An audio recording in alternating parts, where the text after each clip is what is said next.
Welcome, guardian of twilight, to a journey through the most sacred shadows of Gotham City, where even the most unwavering principles must sometimes bend beneath the weight of impossible choices. Tonight, we shall explore the complete chronicles of those moments when the Dark Knight himself crossed the one line he swore never to breach, when the protector of innocence became the arbiter of final judgment. Let the rhythm of heartbeats and the whisper of cape in wind carry you into peaceful slumber as we trace every thread of moral compromise that has tested the Batman's most fundamental vow. Close your eyes, keeper of justice, and let these tales of shadow and necessity unfold like the pages of Gotham's darkest secrets, written in starlight and sorrow. In the beginning, before the cape became a symbol of mercy across the world, before the bat symbol blazed upon the chest of Gotham's greatest protector as a beacon of hope rather than harbinger of death, there existed a time when justice wore a far more brutal face, and the line between hero and executioner had yet to be drawn in the blood of hard-won wisdom. This was the era of Batman's youth, not merely in years but in understanding, when the trauma that had created him was still raw and untempered by the moral framework that would later define his legend. The Gotham City of 1940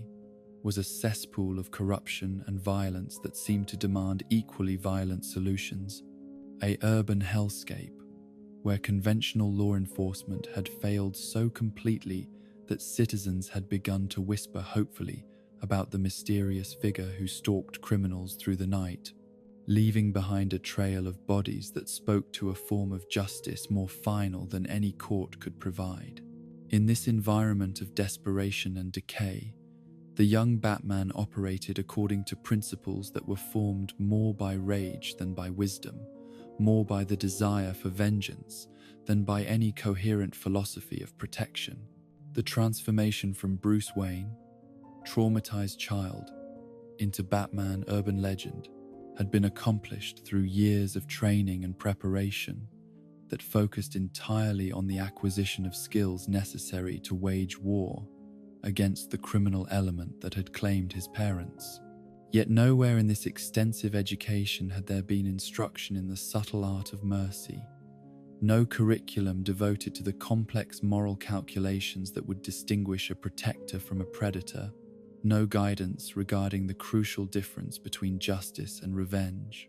The early adventures chronicled in Detective Comics and Batman's solo series read like dispatches from a war zone, rather than the measured interventions of a superhero, filled with scenes of shocking brutality that would be unthinkable in later incarnations of the character. These were not the carefully choreographed battles of a mature hero who had learned to incapacitate without killing, but rather the desperate struggles of someone who had concluded that the only permanent solution to crime was the permanent elimination of criminals. The psychological profile that emerges from these early tales reveals a mind that had embraced a fundamentally militaristic approach to crime fighting, viewing Gotham's underworld as an occupying army that could be defeated only through the systematic elimination of its leadership and foot soldiers. Every criminal encountered was treated as an enemy combatant in a war that could end only with the complete victory of one side over the other, with no possibility of rehabilitation, redemption, or peaceful coexistence. This approach was perhaps inevitable, given the circumstances of Bruce Wayne's psychological development and the environment in which he had chosen to operate. The child who had watched his parents die in Crime Alley had grown into a man who could not conceive of any response to violence except greater violence, any answer to crime except the permanent silencing of those who perpetrated it. The criminals of Gotham were not fellow human beings who had made poor choices, but rather avatars of the evil that had destroyed his family and threatened to destroy his city. The first documented instance of Batman's lethal methodology appeared in Detective Comics issue 37, in a story that established both his willingness to kill and the creative brutality that would characterize his early approach to crime fighting. The antagonist was a foreign nobleman whose aristocratic bearing and monocle-wearing affectations marked him as the kind of international criminal who had begun to infest Gotham's high society, using wealth and social position to mask activities that threatened the city's most vulnerable citizens. The Count, as he was known to Gotham's social elite, had made the fatal mistake of underestimating the Batman's capabilities and resolve, attempting to dispatch the masked vigilante through the crude expedient of hurling his sword across the room like a primitive spear. The weapon, thrown with more desperation than skill, missed its intended target entirely and embedded itself in the wooden wall with a solid thunk that seemed to echo the finality of the Count's fate. What followed was not the restrained capture and delivery to authorities that would characterize Batman's later methodology,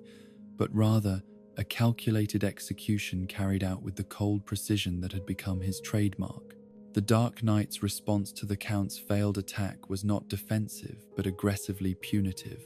a demonstration of power that seemed designed as much to satisfy his own psychological needs as to eliminate a specific threat to public safety. The dialogue that accompanied this scene revealed something chilling about the early Batman's mindset, his casual dismissal of the Count as a rat, suggesting a fundamental dehumanization that made killing not merely acceptable but inevitable. This was not the reluctant application of lethal force by someone who valued life but regretted its necessity, but rather the enthusiastic elimination of vermin by someone who had concluded that certain forms of life had no value worth preserving. The mechanics of the Count's death were as revealing as the psychology behind it, demonstrating Batman's tactical intelligence and his willingness to use environmental factors to achieve his lethal objectives. By positioning himself strategically and using the Count's own weapon as the instrument of execution,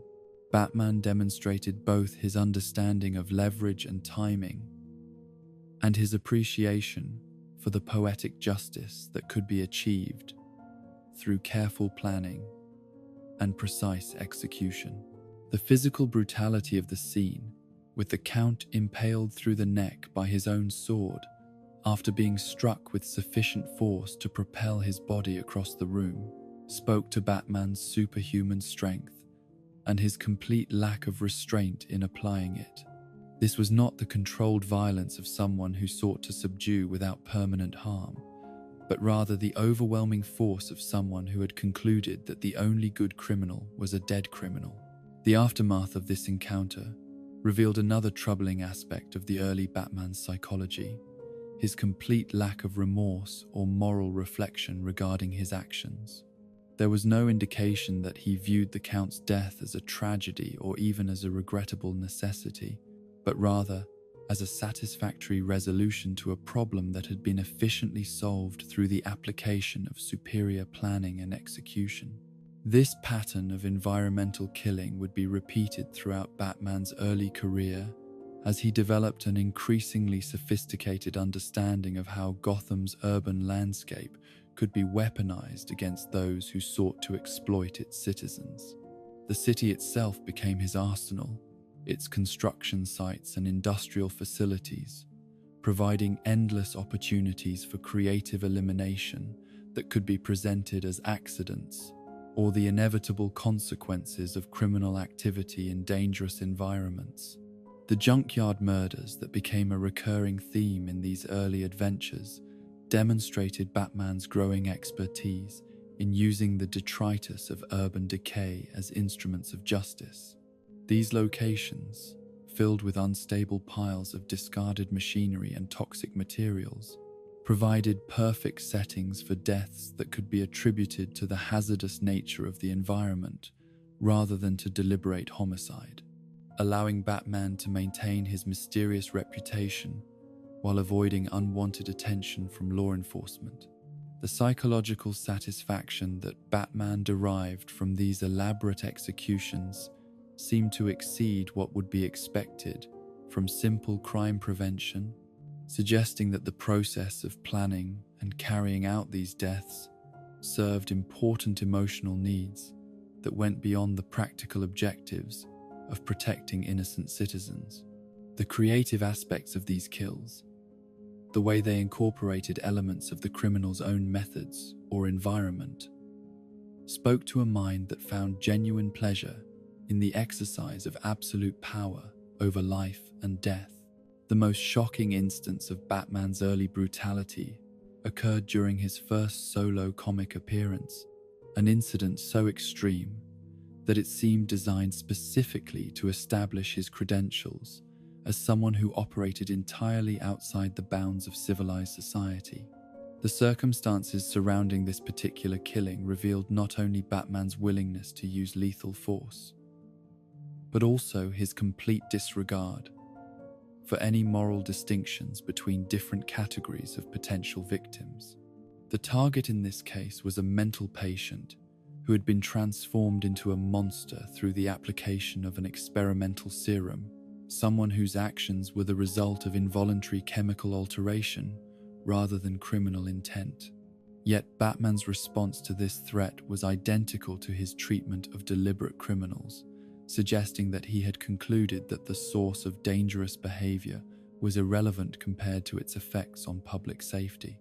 The methodology employed in this execution was particularly disturbing, involving the use of Batman's own aircraft as an instrument of death in a manner that seemed designed to maximize both the victim's suffering and the psychological impact on any witnesses. The decision to hang the transformed patient from the Batplane rather than simply shooting or striking him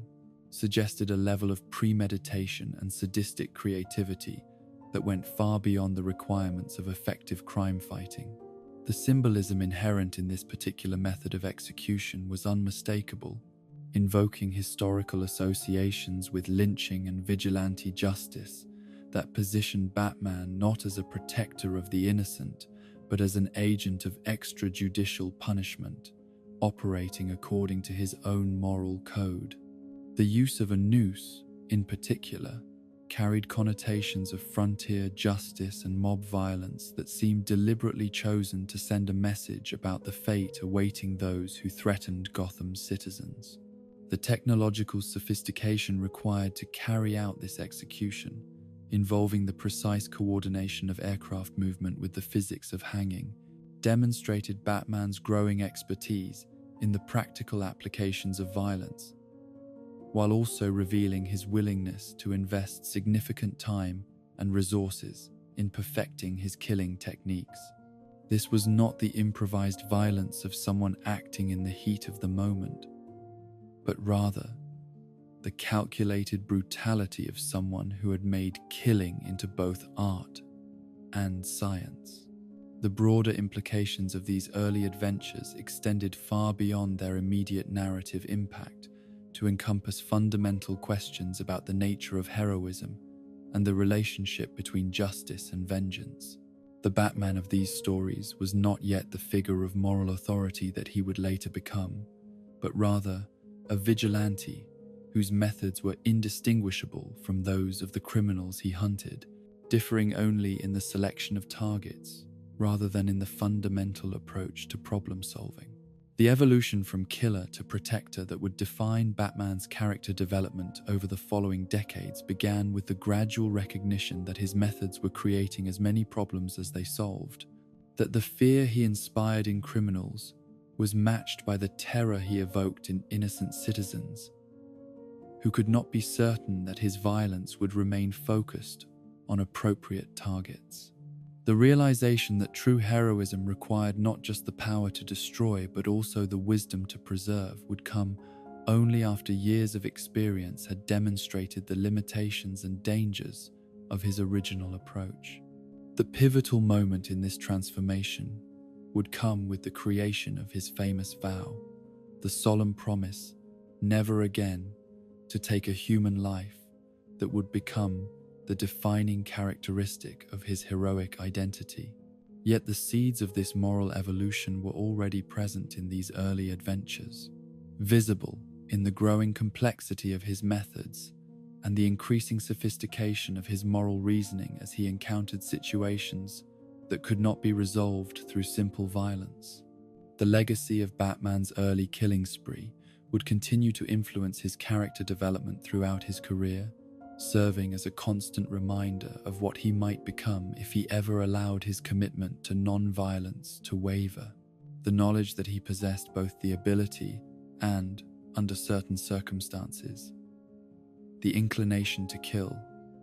would make his restraint all the more meaningful, transforming his mercy from a weakness into the ultimate expression of strength and self-control. In these formative adventures, we see not the birth of a hero, but the death of an executioner, the gradual transformation of someone who had embraced darkness into someone who would spend the rest of his career fighting to remain in the light. The brutal efficiency of his early methods would give way to the careful precision of his later techniques, as he learned that true justice required not the elimination of evil but its conversion into something better, not the destruction of criminals, but their rehabilitation and redemption. The psychological journey from vengeful killer to merciful protector represents one of the most profound character transformations in the history of heroic literature, an evolution that demonstrates the possibility of growth and change even in the darkest circumstances. The early Batman's willingness to kill was not a character flaw to be overlooked, but rather the starting point of a moral journey that would define not only his own development but also the development of the entire superhero genre. In the complex moral landscape that Batman would navigate throughout his career as Gotham's protector, few situations would test his commitment to preserving life as severely as those moments when his own survival depended upon making split-second decisions that placed innocent lives in immediate jeopardy. These were the crucible moments that revealed the true depth of his transformation from the merciless killer of his early years into something approaching a genuine hero. Yet they also demonstrated how even the most sacred principles could be compromised when circumstances demanded impossible choices between competing moral imperatives. The incident that would forever challenge Batman's understanding of his own moral boundaries occurred during one of the most unusual crossover adventures in the annals of Detective Comics, a story that brought together heroes and villains, separated by both centuries and dimensions, in service of a plot that threatened not merely Gotham City, but the very foundations of civilized society. The case began with what appeared to be a routine investigation into historical artifacts that had gone missing from Gotham's most prestigious museums. Yet it would evolve into something far more complex and dangerous than anyone involved could have anticipated. The partnership that emerged from this investigation represented an unprecedented collaboration between different eras of detective work, as Batman found himself working alongside not only contemporary heroes like the Elongated Man and the veteran investigator Slam Bradley, but also with the legendary Sherlock Holmes himself. Somehow transported from his Victorian London to the modern streets of Gotham City, this convergence of investigative traditions created unique opportunities for the exchange of methods and perspectives. Yet it also established stakes that exceeded anything Batman had previously encountered in his solitary war against crime. The mastermind behind the temporal conspiracy was none other than Professor Moriarty, Holmes's legendary nemesis, whose brilliant criminal mind had devised a scheme that transcended the normal boundaries of time and space to threaten the life of England's monarch and, through her assassination, the stability of the entire British Empire across multiple historical periods. The complexity of this plot required not merely the prevention of a single crime, but the unraveling of a web of causality that connected past, present, and future in ways that defied conventional understanding. The psychological pressure that this case placed upon Batman was unlike anything he had experienced in his previous adventures, for it forced him to operate not as the sole arbiter of justice, but as part of a team whose methods and moral standards did not necessarily align with his own emerging principles. The presence of Sherlock Holmes, in particular, created complications that went beyond simple tactical coordination to encompass fundamental questions about the nature of justice and the proper relationship between detective and criminal. Holmes represented a tradition of crime fighting that predated Batman's moral evolution, an approach that prioritized results over methods and viewed criminals as intellectual puzzles to be solved rather than human beings to be redeemed. His willingness to employ deception, manipulation, and, when necessary, violence in service of his investigative goals provided both inspiration and cautionary example for Batman, demonstrating both the effectiveness and the moral costs of treating crime fighting as a form of warfare. The confrontation that would test Batman's commitment to his developing principles occurred during the climactic battle against Moriarty's forces, as the temporal conspiracy reached its crescendo in a series of coordinated attacks designed to eliminate all opposition to the assassination plot. The scale and sophistication of these assaults exceeded anything that Batman had previously encountered, requiring him to adapt his tactics to meet threats that operated according to rules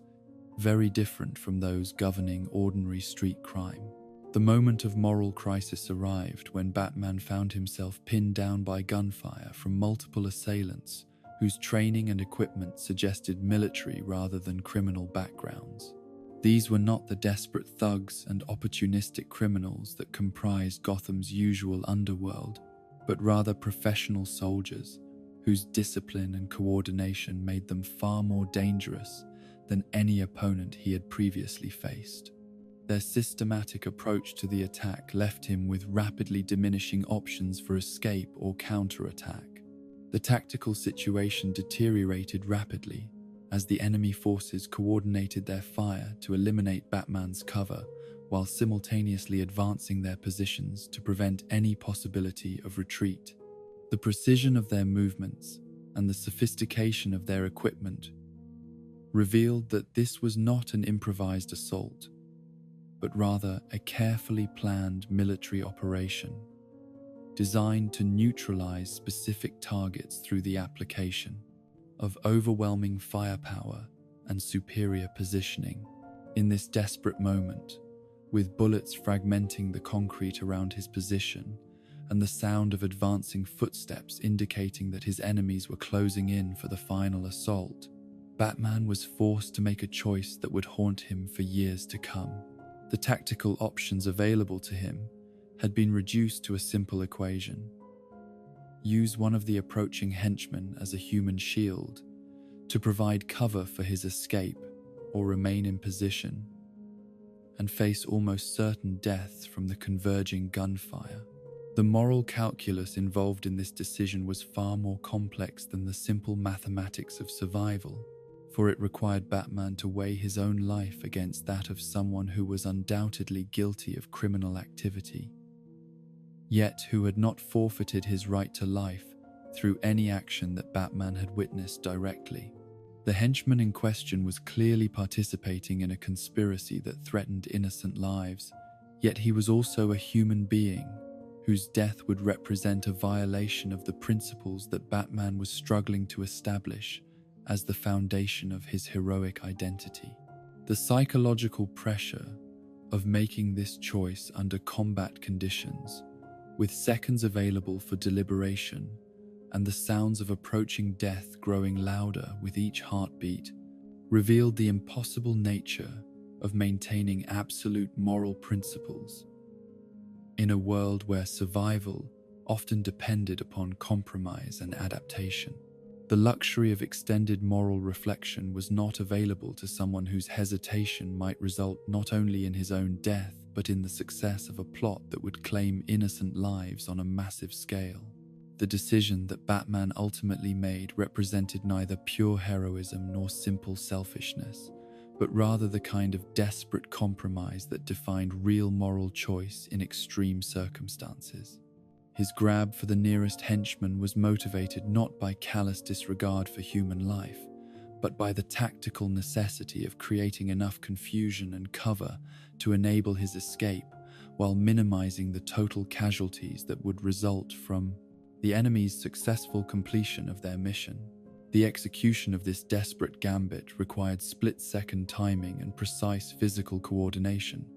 as Batman had to simultaneously neutralize the henchman as a threat, position him as an effective shield against incoming fire, and use the resulting chaos to create an opportunity for tactical repositioning. The violence involved in this maneuver was brutal and efficient, yet it was also carefully calculated to achieve specific objectives while minimizing unnecessary harm to all parties involved. The henchman's body absorbed multiple rounds of ammunition that would otherwise have found their target in Batman's chest and head. His involuntary sacrifice, providing the few seconds of cover that the Dark Knight needed to escape the killing field, and re-establish tactical advantage over his attackers. The effectiveness of this improvised strategy was undeniable, yet its moral cost was equally clear in the lifeless form that Batman left behind as he moved to engage the remaining threats.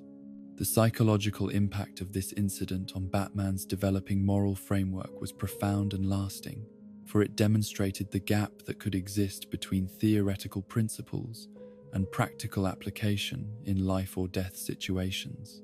The knowledge that he had preserved his own life through the sacrifice of another human being, regardless of that person's criminal affiliations, created a burden of guilt that would influence his decision-making throughout the remainder of his career. The immediate aftermath of the henchman's death revealed the complex emotional responses that Batman was still learning to navigate as he evolved from killer to protector. The absence of the satisfaction that had characterized his earlier lethal encounters was notable, replaced instead by a sense of regret and moral compromise that suggested his psychological development had progressed further than he himself had realized. The tactical effectiveness of using human shields as a survival strategy was undeniable, yet the moral implications of treating other human beings as expendable resources conflicted fundamentally with the heroic identity that Batman was attempting to construct. The success of the technique raised uncomfortable questions about whether there were circumstances under which such methods could be justified, and whether the preservation of a hero's life could ever warrant the sacrifice of a villain's. The reactions of his temporary allies to this incident provided additional complexity to Batman's moral calculations, as their responses revealed the different ethical frameworks that guided their own approaches to crime fighting. Sherlock Holmes's analytical detachment suggested that he viewed the henchman's death as an unfortunate but tactically sound decision, while the elongated man's obvious discomfort indicated that not all heroes were prepared to accept such compromises as necessary costs of their chosen profession. The broader implications of this incident extended beyond the immediate tactical situation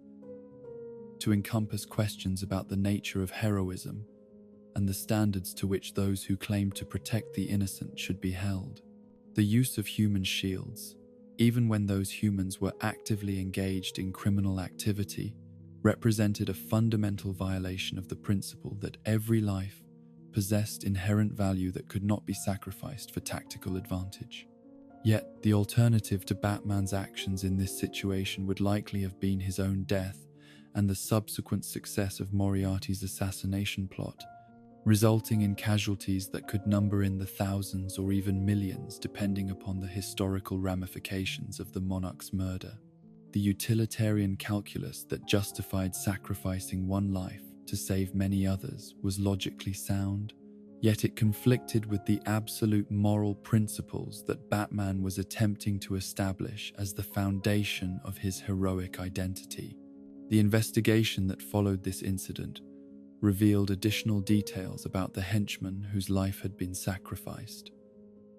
information that complicated Batman's understanding of the moral weight of his actions. The man had been a career criminal whose involvement in the temporal conspiracy represented only the latest in a long series of violent crimes. Yet he had also been someone's son, perhaps someone's father, a human being whose death would create ripples of grief and loss that extended far beyond the immediate tactical situation. The knowledge that the henchman's criminal record included acts of violence against innocent civilians provided some measure of moral justification for Batman's actions, yet it could not entirely eliminate the guilt associated with using another human being as an expendable tool for survival. The complexity of moral judgment in real-world situations, where pure innocence and absolute guilt were rare and most individuals existed in moral grey areas, made simple ethical calculations impossible to sustain. The long-term consequences of this incident for Batman's psychological development were significant and lasting, contributing to the refinement of his moral code and the establishment of protocols designed to minimize the likelihood of similar situations arising in future conflicts. The experience taught him that true heroism required not merely the willingness to risk one's own life for others, but also the wisdom to anticipate and prepare for moral dilemmas that could not be resolved through simple adherence to abstract principles. The tactical lessons learned from this encounter led to significant modifications in Batman's equipment and methodology as he sought to develop alternative strategies for dealing with overwhelming force that did not require the sacrifice of human life, even criminal life. The expansion of his arsenal to include non-lethal weapons and escape mechanisms reflected his determination to avoid future situations where survival depended upon moral compromise. The psychological burden of the henchman's death would remain with Batman throughout his career, serving as a constant reminder of the thin line that separated heroism from vigilantism and the ease with which even the most well-intentioned actions could cross into morally ambiguous territory. The memory of that desperate moment,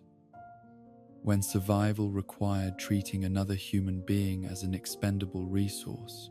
would influence every subsequent decision involving the use of force and the weighing of competing moral claims. The broader impact of this incident on Batman's relationship with his allies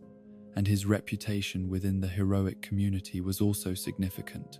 as word of his actions spread among those who worked closely with him.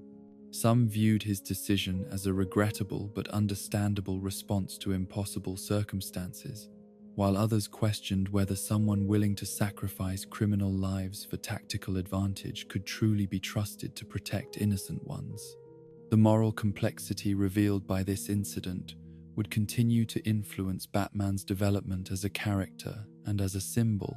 demonstrating that even the most heroic individuals were capable of actions that conflicted with their stated principles when circumstances became desperate enough. The humanization of the hero through moral failure and subsequent guilt created a more complex and ultimately more compelling character than one who never faced genuine moral dilemmas or made difficult choices under pressure. In the final analysis, the incident of the human shield represented neither pure heroism nor simple failure, but rather the kind of morally complex decision-making that defined real ethical choice in a world where abstract principles must be applied to concrete situations that rarely conform to theoretical frameworks. The henchman's death served as a turning point in Batman's moral development, marking the end of his evolution from killer to someone who killed only when absolutely necessary, and the beginning of his transformation into someone who would dedicate his life to finding alternatives to violence in all its forms. In the sprawling industrial wasteland that surrounded Gotham City like a metallic moat of decay and abandonment, where the detritus of decades of manufacturing and consumption had created landscapes more reminiscent of alien worlds than earthly environments, Batman would discover some of his most effective and morally troubling methods of administering what he considered justice to those who preyed upon the innocent. These locations, with their towering piles of discarded machinery, their lakes of toxic chemicals, and their maze-like arrangements of rusted metal and crumbling concrete, provided the perfect theatre for a form of crime fighting that walked the razor's edge between heroism and murder. The psychological appeal of these industrial graveyards to Batman's evolving methodology was both practical and symbolic, offering him environments where the line between accident and execution could be blurred beyond recognition, where the inherent dangers of the location could be weaponized against those who had chosen to operate outside the boundaries of civilized society. In these places, death could be delivered with a plausible deniability that protected Batman's reputation while satisfying his need for permanent solutions to persistent problems. The first of these environmental executions occurred during Batman's investigation into the drug trade that had begun to poison Gotham's most vulnerable neighborhoods, transforming children into addicts and families into battlegrounds in service of profits that flowed to criminal organizations whose reach extended far beyond the city's borders. The case had become personal for Batman when he discovered that one of the primary dealers had begun specifically targeting schools and playgrounds, using the innocence and trust of children to expand his customer base while destroying young lives for monetary gain.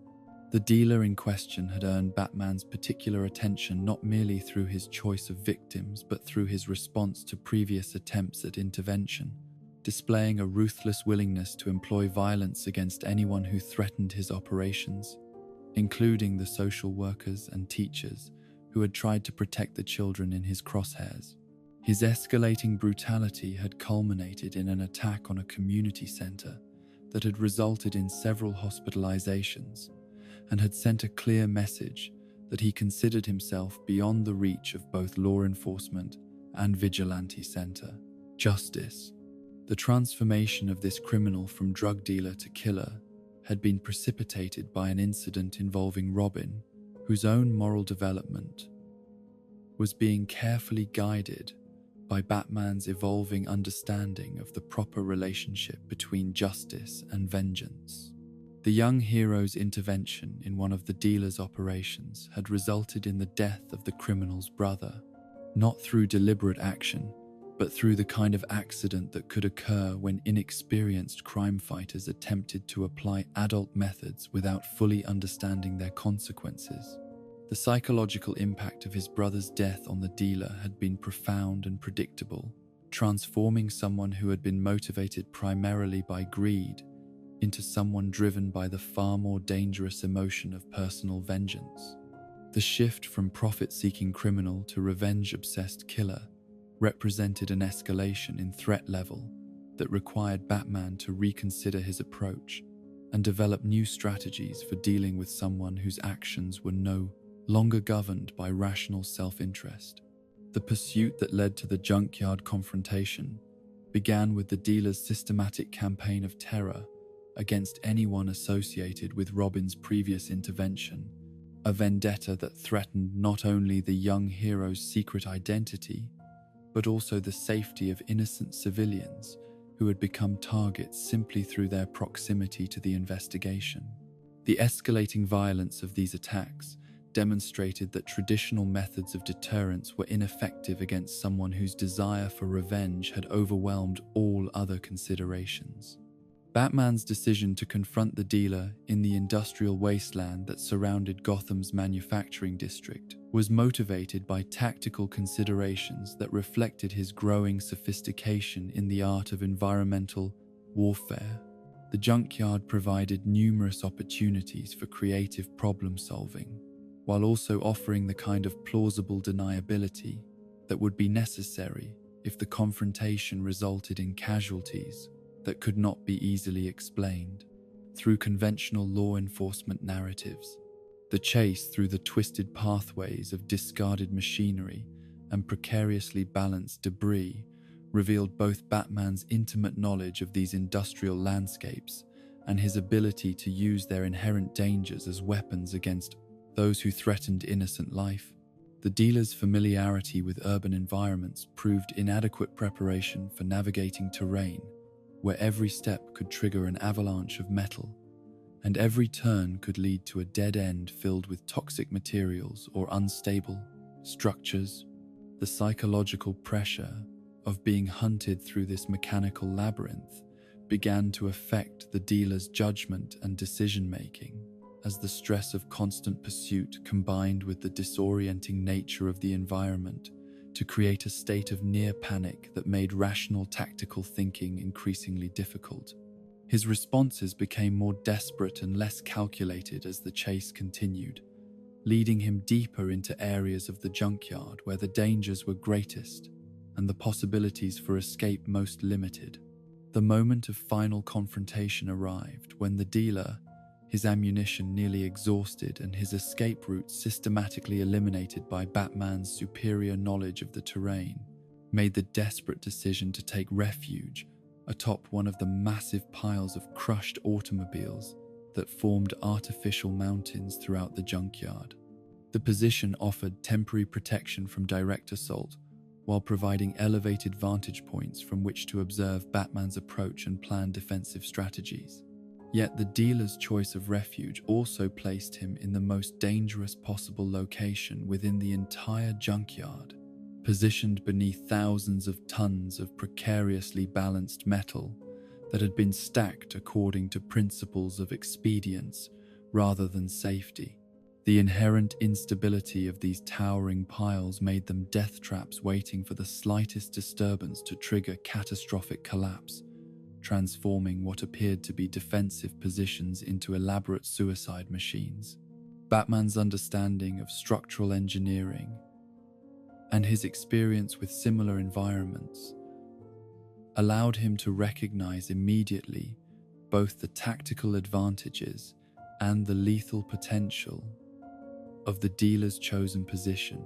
The physics involved in maintaining the stability of such massive stacks of irregular objects were complex and delicate,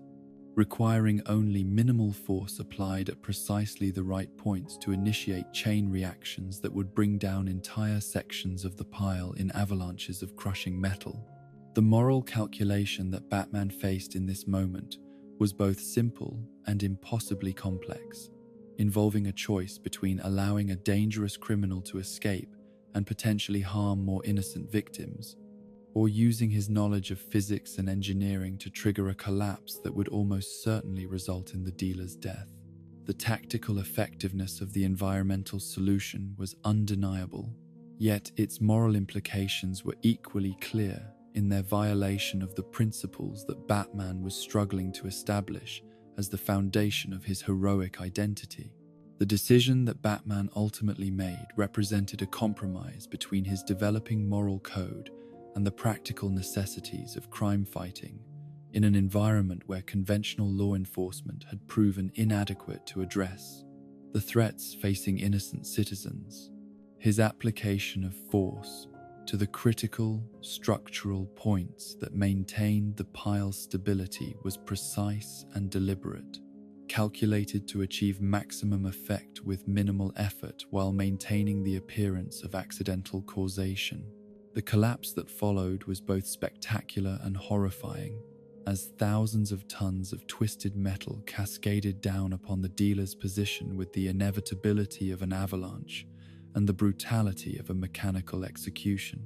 The sound of the collapse echoed across the junkyard like thunder, creating seismic vibrations that destabilized other piles and sent smaller avalanches tumbling across the landscape in sympathy with the primary destruction.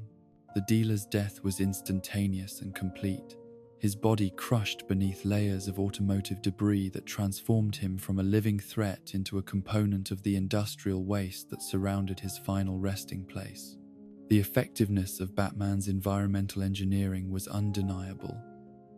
Yet, so too was the premeditated nature of his actions and their deliberate, lethal intent, regardless of the tactical and moral justifications that could be offered for the decision. The immediate aftermath of this incident revealed the psychological complexity of Batman's response to his own actions, as he struggled to reconcile the satisfaction he felt at eliminating a persistent threat with the guilt associated with causing another human being's death, even in service of protecting innocent life. The environmental method of execution provided psychological distance that made the killing easier to rationalize, yet it could not entirely eliminate the moral weight of deliberately causing another person's death. The investigation that followed the dealer's demise was perfunctory and brief, as the obvious dangers of the junkyard environment and the dealer's known presence in the area provided sufficient explanation for his death without requiring detailed examination of the specific circumstances that had triggered the Pay's collapse. Batman's careful selection of the location and method had achieved exactly the kind of plausible deniability that allowed him to continue operating without official scrutiny, while eliminating threats that conventional law enforcement could not address. The precedent established by this incident would influence Batman's approach to crime fighting for years to come, as he refined and perfected the techniques of environmental warfare, while developing an increasingly sophisticated understanding of how urban landscapes could be weaponized against those who chose to operate outside the boundaries of civilized society. The success of the junkyard execution validated the effectiveness of indirect methods, while demonstrating their psychological advantages over more direct forms of violence. The second documented instance of Batman's junkyard methodology occurred several years later during his investigation into a corporate conspiracy that threatened both environmental safety and economic stability throughout Gotham's industrial sector. The case involved competing waste disposal companies, whose rivalry had escalated from mere business competition into a form of industrial warfare that endangered workers and residents while generating enormous profits for those willing to cut corners on safety and regulatory compliance. The environmental crimes being committed by these companies extended far beyond simple business fraud to encompass systematic poisoning of air and water supplies, illegal dumping of toxic materials in residential areas, and the deliberate creation of public health hazards that would affect thousands of innocent citizens for decades to come. The scale and sophistication of these operations required investigative methods that went beyond conventional detective work to encompass industrial espionage and environmental monitoring. The particular antagonist who would meet his fate in Batman's second junkyard execution was a mid-level operative whose role in the conspiracy involved the physical intimidation of witnesses and the elimination of evidence that could expose the full extent of the company's criminal activities. His methods were brutal and effective, employing violence and the threat of violence to silence those who might otherwise cooperate with law enforcement investigations. The confrontation that led to this criminal's death began during Batman's attempt to gather evidence from one of the illegal dumping sites that served as both crime scene and environmental disaster, a location where the intersection of corporate malfeasance and ecological destruction had created conditions that threatened the health and safety of entire neighborhoods. The operative's unexpected presence at the site transformed what should have been a routine evidence-gathering mission into a violent encounter that would test Batman's commitment to his evolving moral code. The operative's response to Batman's presence was immediate and violent, involving the use of improvised weapons created from the industrial debris that littered the dumping site. Materials that ranged from simple clubs and projectiles to more sophisticated implements that could cause serious injury or death. His familiarity with the location and its potential weapons gave him tactical advantages that partially offset Batman's superior training and equipment. The battle that followed was characterized by its creative use of environmental hazards and industrial materials, as both combatants sought to gain advantage through the exploitation of the dangerous conditions that the illegal dumping had created. The site's combination of toxic chemicals, unstable terrain, and hazardous machinery provided numerous opportunities for creative problem-solving, while also creating constant threats that required careful navigation and tactical awareness. The moment of crisis arrived when the operative, desperate to escape Batman's superior fighting skills and facing the prospect of capture and interrogation, attempted to use a piece of industrial equipment as both weapon and shield, grabbing a heavy chair from the site's makeshift office and hurling it at Batman with sufficient force to cause serious injury. The improvised projectile's trajectory and velocity demonstrated the operative's considerable physical strength, while also revealing his willingness to employ potentially lethal force against someone who threatened his escape. Batman's response to this attack was reflexive and devastating, involving a precisely aimed kick that intercepted the chair's flight path, while also striking the operative with sufficient force to send him staggering backward toward one of the site's most dangerous features, an active garbage grinding mechanism that had been installed to process organic waste but was being used illegally to destroy evidence of the company's environmental crimes. The grinding mechanism represented the ultimate expression of industrial efficiency, applied to destructive purposes, capable of reducing complex materials to unrecognizable fragments in a matter of seconds, while operating with the relentless, mechanical precision that characterized all modern manufacturing equipment. Its placement within the dumping site reflected the operator's casual disregard for safety regulations and human life, creating a hazard that threatened anyone who came too close to its mechanical jaws. The operative's backward trajectory, initiated by Batman's defensive kick, carried him directly into the path of the grinding mechanism's intake system, where the combination of mechanical suction and his own momentum created forces that he could not resist or escape. His desperate attempts to halt his movement and change direction proved inadequate against the physics of his situation, as his feet lost purchase on the slippery surface of the dumping site, and his hands found no reliable grip points that could anchor him safely. The mechanical efficiency of the grinding system ensured that the operative's death was both swift and complete, as the machine's design eliminated any possibility of partial entrapment or rescue once the victim had crossed the point of no return. The industrial precision of the mechanism transformed a human being into processed material in a matter of seconds, demonstrating the awesome destructive potential of equipment that had been designed for legitimate purposes, but was being employed in service of criminal activities.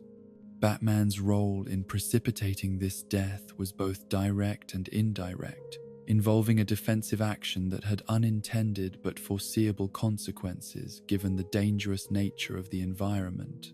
and the positioning of the combatants relative to known hazards. The moral complexity of the situation reflected the difficulty of maintaining absolute principles in circumstances where self-defense and environmental dangers combined to create lethal outcomes that could not be easily categorized as either justified or unjustifiable. The psychological impact of witnessing the operative's death was significant for Batman, as the mechanical nature of the killing and its connection to the environmental crimes being investigated created associations between industrial efficiency and human destruction that would influence his future approach to corporate crime and environmental justice. The grinding mechanism's transformation of a living person into processed waste served as a powerful metaphor for the way that industrial systems could dehumanize and destroy individuals who became inconvenient to corporate interests. The aftermath of this second junkyard execution reinforced the lessons learned from the first incident, while also revealing new aspects of the moral complexity involved in environmental warfare. The combination of self-defense, accident, and environmental hazard made it difficult to assign clear responsibility for the operative's death, yet Batman's experience and tactical knowledge meant that he had understood the likely consequences of his actions, even as he carried them out in response to immediate threats. The investigation that followed this incident was similarly perfunctory, as the obvious dangers of the illegal dumping site and the operative's known criminal associations provided sufficient explanation for his death without requiring detailed examination of the specific sequence of events that had led to the fatal encounter. The environmental crimes being committed at the site created a context in which accidental deaths were both predictable and inevitable, making Batman's role in the incident appear to be merely coincidental rather than causal. The pattern that emerged from these junkyard executions revealed Batman's growing sophistication in the use of environmental warfare, while also demonstrating the seductive appeal of methods that provided both tactical effectiveness and moral ambiguity. The industrial landscapes of Gotham's periphery offered unlimited opportunities for creative problem-solving that could eliminate persistent threats while maintaining the appearance of accidental causation, allowing Batman to preserve his reputation while satisfying his need for permanent solutions to dangerous problems. The psychological satisfaction that Batman derived from these environmental executions was complex and troubling, involving not merely the relief associated with eliminating threats to innocent life, but also a darker pleasure in the exercise of superior knowledge and tactical planning that could turn entire environments into weapons against those who chose to operate outside the boundaries of civilized society. The intellectual challenge of engineering these deaths provided mental stimulation that went beyond simple crime fighting to encompass a form of environmental artistry. The moral implications of this methodology extended beyond the immediate questions of individual guilt and innocence to encompass broader issues about the relationship between human life and industrial systems, the proper response to environmental crime, and the extent to which heroic figures should be permitted to employ the same systems that criminals used for destructive purposes. The junkyard executions demonstrated that the line between justice and revenge could be blurred beyond recognition when environmental hazards were weaponized in service of crime-fighting objectives. The long-term consequences of Batman's junkyard methodology for his psychological development and moral evolution were significant and lasting, contributing to his understanding of the seductive appeal of environmental warfare, while also revealing the dangers of allowing tactical effectiveness to override ethical considerations. The success of these methods in eliminating immediate threats had to be balanced against their potential for corrupting the moral foundations of his heroic mission. The broader impact of these incidents on Batman's relationship with Gotham's industrial landscape was also profound, as he began to view the city's abandoned factories, waste disposal sites, and mechanical infrastructure not merely as features of the urban environment, but as potential weapons that could be employed against those who threatened innocent life. This weaponization of the urban landscape represented a fundamental shift in his approach to crime fighting that would influence every subsequent encounter with criminals who chose to operate in industrial settings. In the final analysis, the junkyard philosophy that emerged from these environmental executions represented both the pinnacle of Batman's tactical evolution and the nadir of his moral development, demonstrating how even the most well-intentioned attempts to protect innocent life could be corrupted when they relied upon methods that treated human life as expendable in service of greater goods. The efficiency and deniability of environmental warfare made it an attractive alternative to more direct forms of violence, yet its moral costs were equally clear in the transformation of heroic protection into something approaching systematic execution. In the vast pantheon of Batman's most morally ambiguous moments, perhaps none has generated more passionate debate, philosophical speculation, and artistic interpretation than the enigmatic conclusion of Alan Moore's seminal work, The Killing Joke, a story that stands as both a masterpiece of psychological horror and a profound meditation on the nature of heroism, madness, and the thin line that separates salvation from damnation. This tale, which delves deeper into the twisted psychology of the Joker than any previous work, while simultaneously exploring Batman's own capacity for darkness, culminates in a scene so deliberately ambiguous that it has inspired decades of analysis and controversy among readers who seek to understand whether the Dark Knight finally crossed the ultimate moral boundary. The philosophical foundation upon which The Killing Joke is constructed rests on the Joker's fundamental assertion that sanity is merely a social construct maintained through collective delusion, that the difference between heroism and madness is nothing more than one bad day that strips away the comfortable illusions that allow ordinary people to function in an inherently chaotic and meaningless universe. This worldview, articulated through the Joker's systematic torture of Commissioner Gordon and his brutal assault on Barbara Gordon, represents not merely the ravings of a madman, but a coherent philosophical position that challenges the very foundations of moral order and heroic purpose. The Joker's origin story, presented through fragmented flashbacks that may or may not represent accurate memories, reveals a man whose transformation from struggling comedian to homicidal maniac was precipitated by a series of personal tragedies and professional humiliations that culminated in a desperate criminal act designed to provide for his pregnant wife. The chemical accident that bleached his skin and twisted his features into a permanent grin was merely the external manifestation of an internal transformation that had been building throughout his failed attempts to find meaning, success in a world that seemed designed to crush individual hopes and aspirations. The parallel between the Joker's origin and Batman's own creation through trauma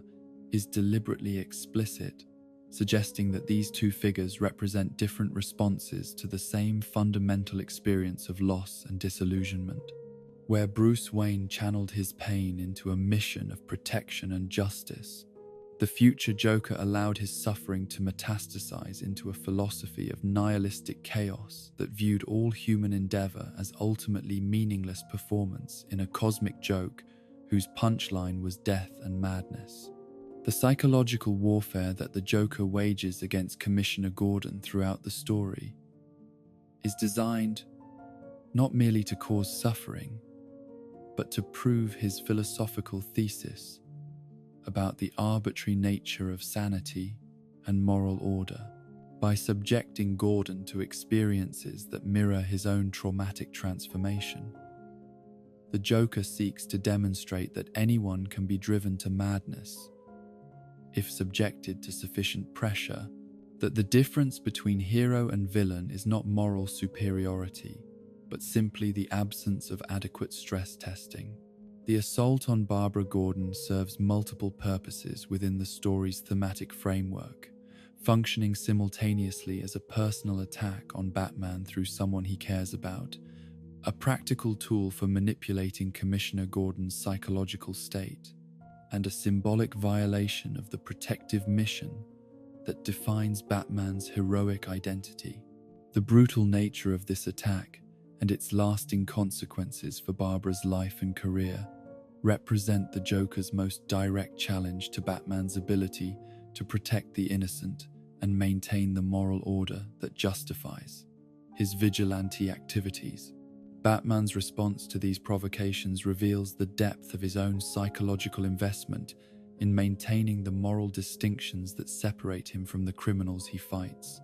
even as the Joker's actions systematically strip away the illusions that make such distinctions possible to maintain. The Dark Knight's pursuit of his arch-nemesis through the abandoned amusement park that serves as the story's climactic setting becomes a journey through his own psychological landscape, where every twisted mirror and distorted reflection reveals aspects of his character that he would prefer to keep hidden. The amusement park itself functions as a perfect metaphor for the Joker's worldview, a place where reality is deliberately distorted and normal rules are suspended in service of entertainment that often involves the mild suffering and discomfort of participants. The funhouse mirrors that fragment and distort the reflections of those who pass before them, serve as physical manifestations of the Joker's belief that identity itself is fluid and ultimately meaningless, subject to alteration through external manipulation and internal choice. The confrontation between Batman and the Joker that occurs within this surreal environment forces both characters to confront fundamental questions about their relationship and their respective philosophies, as the hero attempts to reach some portion of humanity that might still exist within his adversary, while the villain continues his relentless campaign to prove that such humanity is illusory. The circular nature of their conflict becomes increasingly apparent as the story progresses, with each encounter serving only to reinforce the patterns that have defined their relationship while bringing them no closer to any form of resolution. The moment of crisis arrives when Batman, having cornered the Joker and prevented his immediate escape, attempts to engage in genuine communication rather than simple combat, offering his arch-nemesis the possibility of rehabilitation and redemption through professional psychiatric treatment. This unprecedented gesture of mercy and hope represents Batman's most direct challenge to the Joker's nihilistic worldview, suggesting that even the most damaged individuals retain the capacity for growth and change if provided with appropriate support and understanding. The Joker's response to this offer is characteristically complex and multi-layered, involving both genuine consideration of Batman's proposal and simultaneous mockery of the hero's apparent naivete about the possibilities for redemption and change. His famous joke about the two inmates and the flashlight beam serves as both a rejection of Batman's offer and a metaphorical representation of the fundamental trust issues that prevent any form of genuine cooperation between them. The joke itself operates on multiple levels of meaning, functioning simultaneously as a simple story about practical problem-solving, a parable about trust and betrayal, and a profound meditation on the nature of faith and the risks involved in extending oneself vulnerably toward another person. The two criminals in the story face a gap that can only be bridged through mutual cooperation and trust, yet their criminal nature makes such cooperation impossible, dooming them to permanent separation, despite their shared desire to escape their current situation. The parallel between the joke's protagonists and Batman and the Joker themselves is unmistakable, with both pairs trapped in cycles of conflict and mistrust that prevent them from achieving the cooperation that might allow them to transcend their current circumstances. The flashlight beam represents the possibility of connection and mutual aid, yet its effectiveness depends entirely upon the trust and good faith of both parties, qualities that their adversarial relationship has systematically eroded over years of violent conflict. Batman's reaction to the joke reveals the depth of his own recognition of this fundamental truth about their relationship, as his laughter suggests both appreciation for the Joker's insight and despair at the accuracy of his metaphorical representation of their situation. The shared laughter that follows represents perhaps the only moment of genuine human connection that these two figures have ever experienced, a brief acknowledgement of their mutual understanding and their mutual tragedy. Yet it is precisely at this moment of connection and understanding that the story's most controversial element emerges, as the visual narrative suggests a resolution that extends far beyond simple emotional catharsis to encompass the permanent termination of their eternal conflict. The positioning of Batman's hands on the Joker's shoulders during their shared laughter creates opportunities for physical action that were not present during their previous encounters, while the gradual cessation of the Joker's laughter suggests a transformation that may extend beyond simple emotional exhaustion. The visual metaphor of the light going out serves multiple interpretative functions within the story's symbolic framework, representing simultaneously the end of their shared moment of understanding, the termination of the Joker's consciousness, and the final extinguishing of whatever hope for redemption might have existed between them. The ambiguity of this image is deliberate and carefully constructed, allowing readers to interpret the scene according to their own understanding of the characters and their relationship,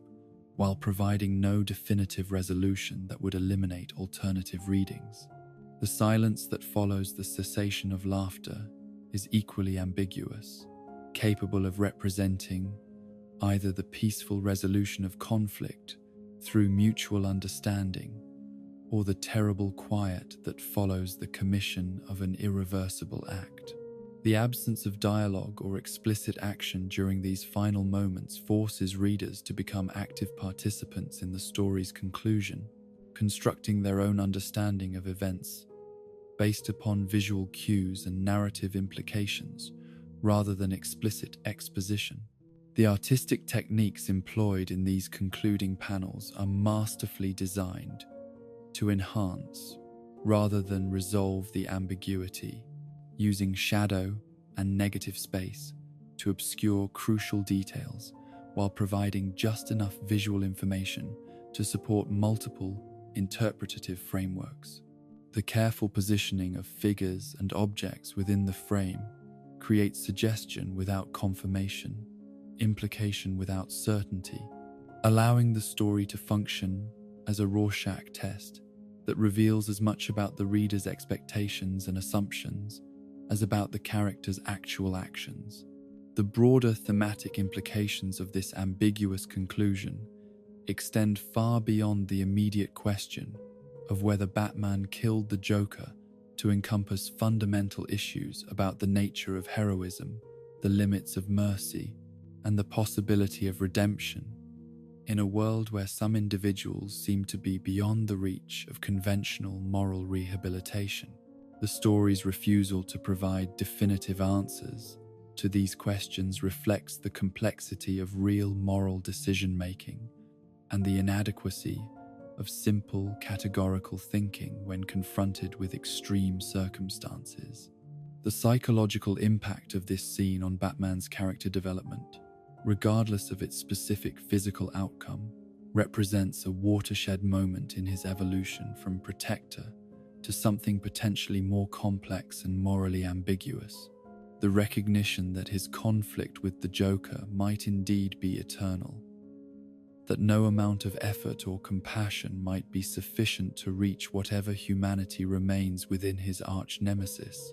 forces him to confront the limitations of his heroic mission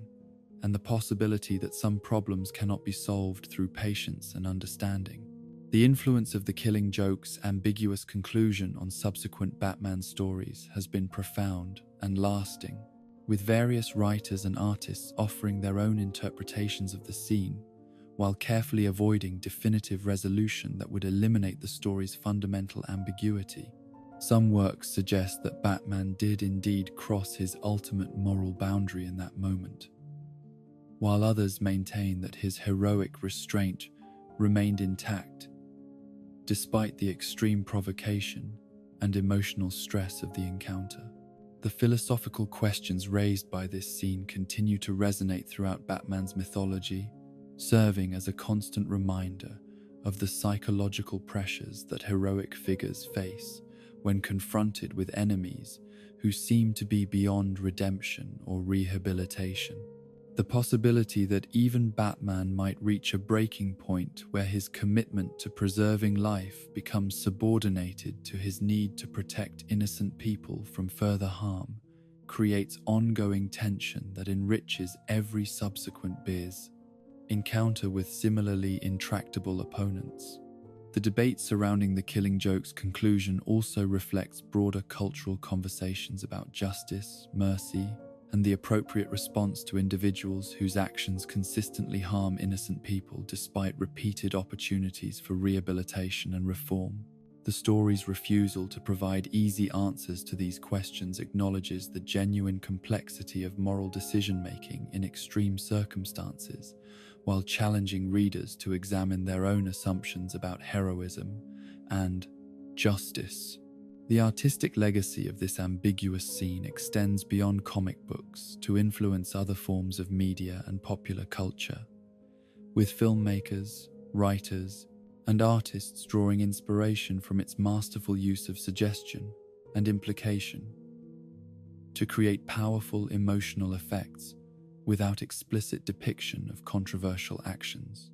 The technique of using visual metaphor and atmospheric suggestion to convey meaning while preserving interpretative flexibility has become a model for sophisticated narrative construction in various media. The psychological realism of Batman's response to the Joker's joke and their subsequent shared laughter demonstrates the story's commitment to treating these iconic characters as complex human beings rather than simple archetypes of good and evil. The moment of genuine connection between them serves to humanize both figures while simultaneously highlighting the tragedy of their adversarial relationship and the waste of potential that their conflict represents. The cyclical nature of their conflict, emphasized throughout the story and crystallized in the flashlight joke, speaks to deeper truths about the nature of obsession and the difficulty of breaking patterns of behavior that have become integral to one's sense of identity and purpose. Both Batman and the Joker have defined themselves in opposition to each other to such an extent that genuine resolution would require fundamental changes in their self-concept that may be impossible to achieve. The story's exploration of madness as a potential response to trauma creates parallels not only between Batman and the Joker, but between their experiences and those of the readers, suggesting that the capacity for both heroism and villainy exists within everyone, and that the difference between them may be more circumstantial than moral. This universalization of the characters' struggles creates emotional resonance that transcends the specific details of their fictional conflict. The technical mastery displayed in the story's construction and execution serves the thematic content by creating a reading experience that mirrors the psychological disorientation and moral ambiguity that characterize the thematic content, characters' experiences, the deliberate confusion between reality and memory, sanity and madness, heroism and vigilantism, creates a narrative structure that embodies, rather than simply describes, the philosophical questions that drive the plot. In the final analysis, the Killing Joke's ambiguous conclusion represents both the culmination of Batman's moral journey and the beginning of a new phase in his development, where the absolute certainties of his early career give way to more complex and nuanced understanding of justice, mercy, and the limits of heroic intervention. Whether he killed the Joker in that moment or simply shared a brief connection before returning to their eternal conflict, the scene marks a fundamental shift in their relationship and in Batman's understanding of his own capacity for both salvation and damnation. The enduring power of this scene lies not in any specific interpretation of its events, but in its ability to crystallize fundamental questions about morality and heroism that have no easy answers, forcing readers to grapple with the same impossible choices that define the Batman's nightly crusade against the darkness that threatens to consume both Gotham City and his own soul. In this moment of shared laughter and ultimate ambiguity, we see reflected all the complexity and contradiction that make Batman not merely a superhero, but a profound meditation on what it means to be human in a world where good and evil are not always easily distinguished, and where even the greatest heroes must sometimes walk in shadow to preserve the plasgue light. In the annals of cinematic interpretation that have sought to translate the mythic figure of Batman from the printed page to the silver screen, perhaps no adaptation has generated more passionate debate or philosophical controversy than Zack Snyder's vision of the Dark Knight in Batman v Superman: Dawn of Justice, a film that presented audiences with a version of their beloved hero transformed by trauma and time into something barely recognizable as the protector they had known and revered. This cinematic Batman, weathered by decades of futile struggle against an endless tide of criminality and corruption, represented the logical endpoint of a vigilante career that had begun with noble intentions but had gradually devolved into something approaching systematic warfare against anyone who threatened the fragile order he sought to maintain. The psychological foundation upon which Snyder's interpretation was built rested on a fundamental recognition of the toll that 20 years of nocturnal violence would inevitably take on any human psyche, regardless of initial moral strength or philosophical commitment to preserving life. This was a Batman who had watched too many good people die, seen too many criminals escape justice through legal technicalities or systemic corruption, witnessed too many failures of the very institutions he had sworn to protect and serve. The accumulation of these disappointments and tragedies had created a form of moral exhaustion that manifested itself in increasingly brutal methods and decreasing concern for the traditional boundaries that separated heroism from hesse. Vigilantism.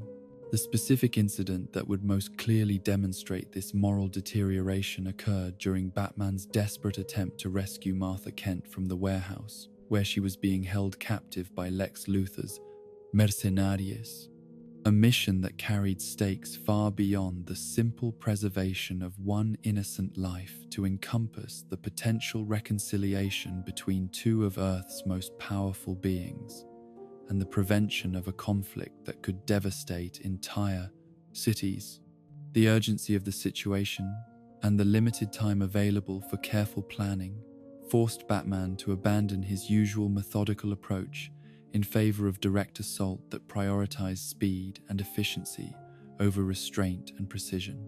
The warehouse that served as Martha Kent's prison represented everything that had gone wrong with Gotham's industrial infrastructure over the decades of Batman's career, a formerly legitimate facility that had been abandoned by its original owners and subsequently appropriated by criminal organizations who used its maze-like interior and strategic location to conduct operations that required isolation from law enforcement observation. The building's layout provided numerous tactical advantages to defenders, while creating significant challenges for anyone attempting rescue operations, requiring approaches that balanced stealth with overwhelming force to prevent hostages from being killed during the assault. The mercenaries who guarded Martha Kent were not the street-level criminals or costumed villains that had characterized most of Batman's previous encounters, but rather professionally trained soldiers whose equipment and tactics reflected military rather than civilian law enforcement backgrounds.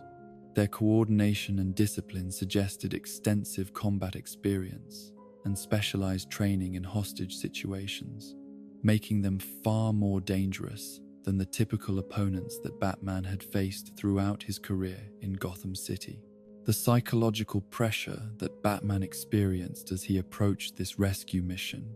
was unlike anything he had encountered in his previous adventures. Combining the personal stakes involved in saving Superman's adoptive mother with the broader implications of failure for his ongoing conflict with the last son of Krypton, the knowledge that Martha Kent's death would not only devastate Superman but also eliminate any possibility of peaceful resolution between them, created urgency that overrode his normal commitment to minimizing casualties and employing non-lethal force whenever possible. The assault that followed represented Batman at his most efficient and most brutal employing tactics and weapons that he had previously reserved for the most extreme circumstances, while displaying a level of ruthlessness that suggested fundamental changes in his approach to crime fighting. The methodical way he worked through the warehouse's defenders revealed both his tactical expertise and his psychological distance from the human cost of his actions, treating each enemy as an obstacle to be eliminated rather than a person whose life might have value beyond their current criminal associations. The first indication of Batman's evolved methodology came with his use of explosive devices and environmental hazards to eliminate multiple opponents simultaneously, demonstrating both efficiency and a callous disregard for the possibility that some of these mercenaries might survive their injuries if provided with prompt medical attention. The grenades he employed were not the smoke bombs or flashbang devices that had characterized his previous non-lethal approach, but rather high-explosive ordnance, designed to inflict maximum damage on personnel and equipment, while creating the kind of chaos that would disrupt enemy coordination and communication. The psychological satisfaction that Batman displayed as he watched his explosive devices detonate among the mercenaries revealed the extent to which his moral framework had been corrupted by decades of frustration and failure. The grim smile that played across his features as bodies flew through the air suggested that he had begun to derive genuine pleasure from the exercise of lethal force, transforming what should have been regrettable necessities into sources of personal gratification and emotional release. The hand-to-hand combat sequences that followed demonstrated Batman's evolution from someone who sought to incapacitate opponents with minimal injury into someone who employed techniques specifically designed to cause maximum damage in minimum time, regardless of the long-term consequences for his victims. His fighting style had become more efficient and more brutal, incorporating moves that targeted vital organs and major bone structures, while abandoning the careful precision that had previously characterized his approach to physical confrontation. The use of human shields during the firefight represented perhaps the most morally troubling aspect of Batman's tactical approach, as he systematically employed captured mercenaries as protection against their colleagues' weapons, while simultaneously using them as psychological weapons to demoralize and disorient the remaining defenders. The cold calculation involved in positioning helpless individuals between himself and incoming fire demonstrated a level of tactical thinking that treated human life as expendable resources to be allocated according to strategic necessity. The moment that would define this encounter and crystallize the extent of Batman's moral transformation occurred when he encountered the mercenary known as KG Beast, a formidable opponent whose reputation for violence and tactical expertise had made him a valuable asset to Lex Luthor's operation. The confrontation between these two figures represented not merely a battle between hero and villain, but a collision between different philosophies of warfare and different understandings of the value of human life in extreme circumstances. KG Beast's equipment included a military-grade flamethrower system that transformed him into a mobile weapon platform, capable of inflicting massive casualties while maintaining tactical mobility and defensive capabilities. The psychological impact of facing an opponent armed with such devastating weaponry was significant, as the flamethrower represented not merely a threat to Batman's physical safety, but a weapon whose indiscriminate nature made it particularly dangerous to any innocent bystanders who might be caught in its effective range. The tactical situation that developed around this confrontation was complicated by the presence of the fuel tank that powered KG Beast's flamethrower system, a vulnerability that Batman's tactical training immediately identified as an opportunity for decisive action. The physics involved in weaponizing this weakness were straightforward. Sufficient damage to the tank's integrity would result in catastrophic explosion that would eliminate the immediate threat while also creating collateral damage that could affect the entire warehouse environment. Batman's decision to target the fuel tank with sustained machine gun fire represented a calculated choice between personal safety and his opponent's survival, a decision that prioritized tactical efficiency over moral consideration in ways that would have been unthinkable during his earlier career. The multiple rounds that he directed toward the tank were aimed with precision and fired with deliberate intent to cause catastrophic failure of the containment system, making the resulting explosion not an accident but a deliberate execution carried out through environmental manipulation. The explosion that consumed KG Beast was both spectacular and horrifying, transforming a living human being into a fireball that illuminated the warehouse interior while sending shockwaves throughout the building that destabilized structures and created additional hazards for anyone remaining in the facility. The intensity of the blast and the duration of the burning ensured that no medical intervention could have preserved the mercenary's life, making Batman's action equivalent to a death sentence carried out through technological rather than manual means. The immediate aftermath of KG Beast's immolation revealed Batman's psychological response to his own actions, as his continued focus on tactical objectives without apparent concern for the human cost of his methods suggested that he had successfully compartmentalized the moral implications of his choices in favor of operational efficiency. The absence of visible remorse or hesitation as he moved toward the next phase of his mission indicated that the killing had become integrated into his tactical thinking without generating the kind of psychological distress that might have characterized his earlier moral framework. The broader pattern of violence that characterized this rescue mission extended beyond the specific incident with KG Beast to encompass a systematic campaign of elimination that treated every mercenary in the facility as a legitimate target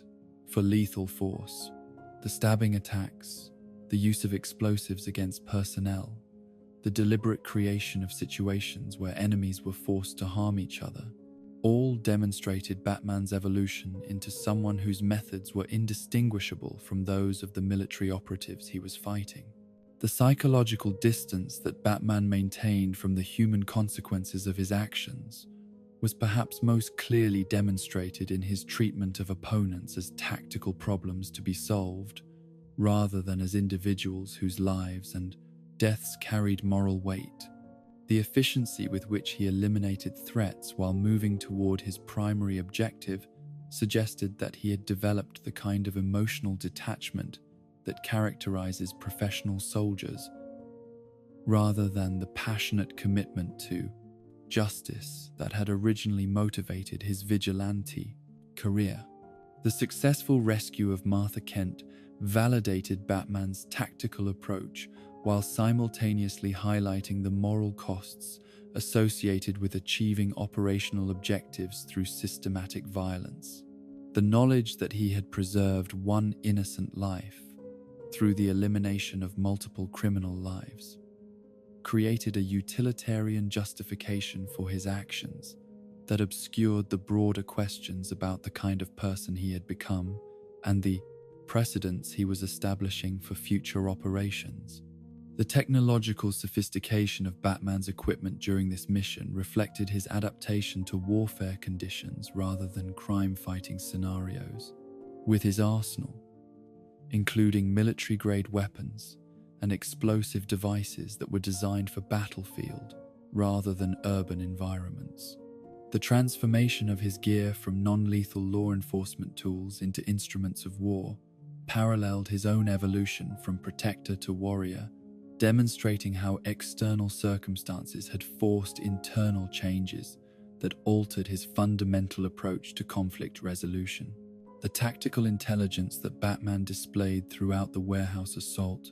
revealed both his strategic brilliance and his moral flexibility as he adapted his methods to meet immediate challenges without allowing ethical considerations to constrain his operational effectiveness.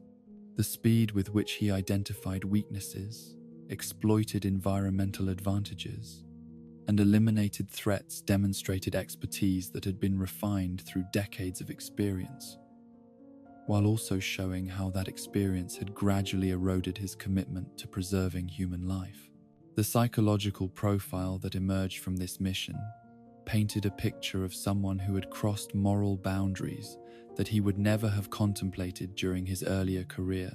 yet who remained convinced that his actions were justified by the stakes involved and the urgency of the situation. The ease with which he rationalized the killing of professional criminals, while maintaining his identity as a protector of innocence, demonstrated the human capacity for moral compartmentalization and the gradual nature of ethical erosion under extreme circumstances. The broader implications of Batman's actions during the Martha Kent rescue extended far beyond the immediate tactical situation to encompass fundamental questions about the evolution of heroic figures under prolonged stress and the extent to which ends could justify means in situations where conventional moral frameworks seemed inadequate to address existential threats. The transformation of Gotham's protector into something approaching a one-man army raised uncomfortable questions about the sustainability of vigilante justice and the inevitable corruption that might result from operating outside legal and social constraints for extended periods. The cinematic presentation of these violent encounters was designed to emphasize both their tactical effectiveness and their moral ambiguity, using visual techniques that highlighted Batman's physical prowess while also drawing attention to the human cost of his actions. The choreography of the fight sequences created a sense of balletic violence that was simultaneously beautiful and disturbing, forcing audiences to confront their own responses to the spectacle of justified killing and the entertainment value of systematic violence. The public response to Snyder's interpretation of Batman's methods revealed deep divisions within fan communities and broader cultural conversations about heroism, with some viewers embracing the realistic portrayal of what prolonged vigilante activity might do to even the most moral individual, while others rejected the transformation of their beloved hero into someone whose methods were indistinguishable from those of the criminals he fought. The controversy surrounding these scenes highlighted ongoing debates about the nature of heroism and the extent to which heroes should be allowed to evolve in response to changing circumstances. The influence of this cinematic interpretation on subsequent Batman media has been significant and lasting, with creators in various formats grappling with questions about the psychological realism of maintaining absolute moral principles under extreme stress and the dramatic potential of exploring what happens when heroes reach their breaking points. The precedent established by Snyder's version has encouraged more complex and morally ambiguous portrayals of heroic figures, while also generating backlash from those who prefer their heroes to remain inspirational rather than realistic. In the final analysis, the warehouse massacre that characterized Batman's rescue of Martha Kent represented both the logical conclusion of decades of moral erosion and a watershed moment that crystallized fundamental questions about the nature of heroism and the price of protecting innocence in a world where traditional moral frameworks seemed increasingly inadequate to address existential threats. Whether viewed as character assassination or character evolution,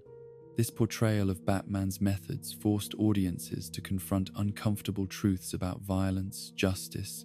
and the human capacity for moral compromise under extreme circumstances. In the darkest corners of comic book history, where the boundaries between heroism and horror blur beyond recognition, and the very concept of moral restraint is abandoned in favor of shocking spectacle and transgressive narrative experimentation, there exists perhaps no more controversial or morally reprehensible portrayal of Batman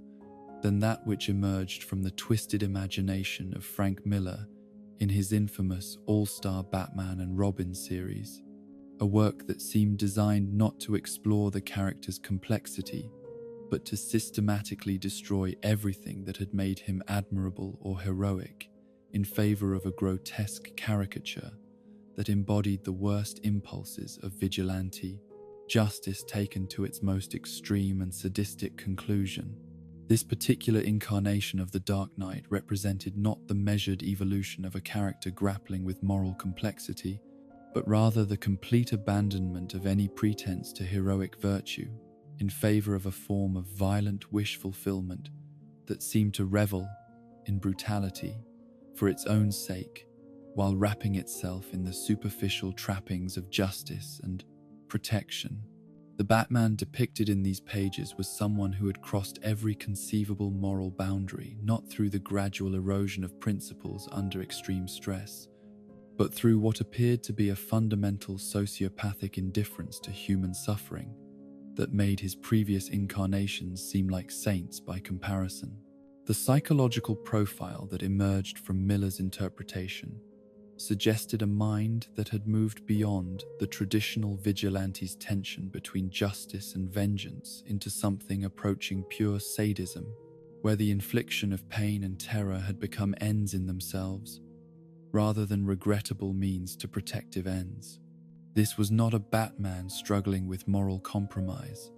but one who had embraced moral nihilism so completely that the distinction between hero and villain had become meaningless except as a matter of arbitrary team selection. The specific incident that would forever mark this version of Batman as irredeemably corrupt occurred during what should have been a routine intervention against a group of petty criminals whose activities, while certainly illegal and antisocial, hardly warranted the extreme response that would follow. The perpetrators in question were engaged in the theft of industrial bleach, a crime that spoke more to economic desperation or small-scale criminal opportunism than to any form of serious threat to public safety or social order. The mundane nature of their criminal enterprise made Batman's response all the more shocking and morally indefensible, as the level of violence and brutality that he would employ against these relatively minor offenders revealed a complete disconnect between the severity of their transgression and the extremity of his reaction. The psychological satisfaction that he would derive from their systematic torture and execution suggested that he had come to view any criminal activity, regardless of its scope or impact, as justification for the most extreme forms of punishment that his imagination could devise. The initial assault that Batman launched against these bleach thieves demonstrated both his tactical superiority and his complete abandonment of any restraint or proportionality in dealing with criminal activity. The violence he employed was not the controlled application of force, designed to incapacitate and apprehend, but rather the unleashing of savage fury that seemed motivated more by personal gratification than by any coherent philosophy of justice or protection. The systematic nature of his attack revealed careful planning and premeditation rather than the spontaneous response to immediate threat that might have provided some measure of moral justification for extreme measures. The way he isolated and cornered each criminal, preventing escape while maximizing their terror and helplessness, suggested that he had developed refined techniques for creating suffering that went far beyond the practical requirements of crime prevention. The psychological torture that preceded the physical violence was particularly disturbing, as Batman seemed to derive genuine pleasure from observing his victims' fear and desperation, while they gradually realized that their situation had moved beyond arrest or even injury into something approaching ritual execution. The deliberate prolonging of their psychological agony revealed a mind that had learned to savor the power dynamics involved in life and death situations, while losing all connection to the humanitarian impulses that should have guided heroic intervention. The moment that would define this encounter and demonstrate the complete moral bankruptcy of Miller's interpretation occurred when Batman made the calculated decision to transform the criminal's stolen bleach into an instrument of mass execution, using his knowledge of chemistry and explosives to create a weapon that would maximize both their physical suffering and the symbolic impact of their deaths. The choice of bleach as the primary component of his improvised bomb carried connotations of purification and cleansing that suggested he viewed himself as an agent of moral hygiene rather than justice. The technical expertise required to combine industrial bleach with thermite in proportions that would create an effective incendiary device demonstrated Batman's scientific knowledge while also revealing the extent to which he had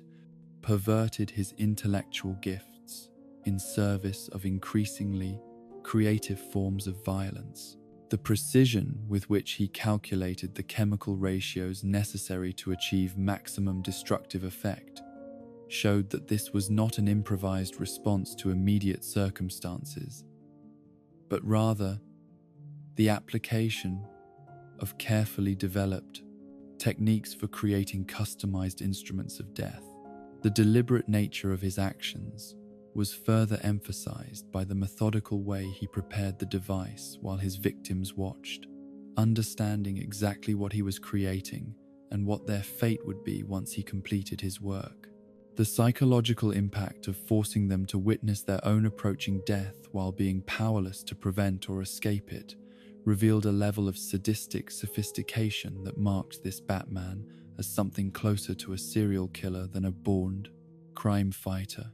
The explosion that followed the activation of Batman's improvised incendiary device was both spectacular and horrifying, consuming the criminals in flames that burned with the intensity of industrial thermite, while producing temperatures that ensured their deaths would be both agonizing and inevitable. The chemical composition of the bomb guaranteed that their suffering would be prolonged rather than instantaneous, creating a form of execution that seemed designed to maximize pain rather than simply eliminate threats. The visual spectacle of multiple human beings burning alive while Batman observed their agony with apparent satisfaction represented perhaps the nadir of superhero comics' exploration of vigilante violence, crossing lines that even the most extreme interpretations of anti-hero characters had previously respected. The deliberate focus on the victim's screams and the duration of their suffering suggested that the creative team viewed their torture as entertainment rather than as a tragic consequence of extreme circumstances.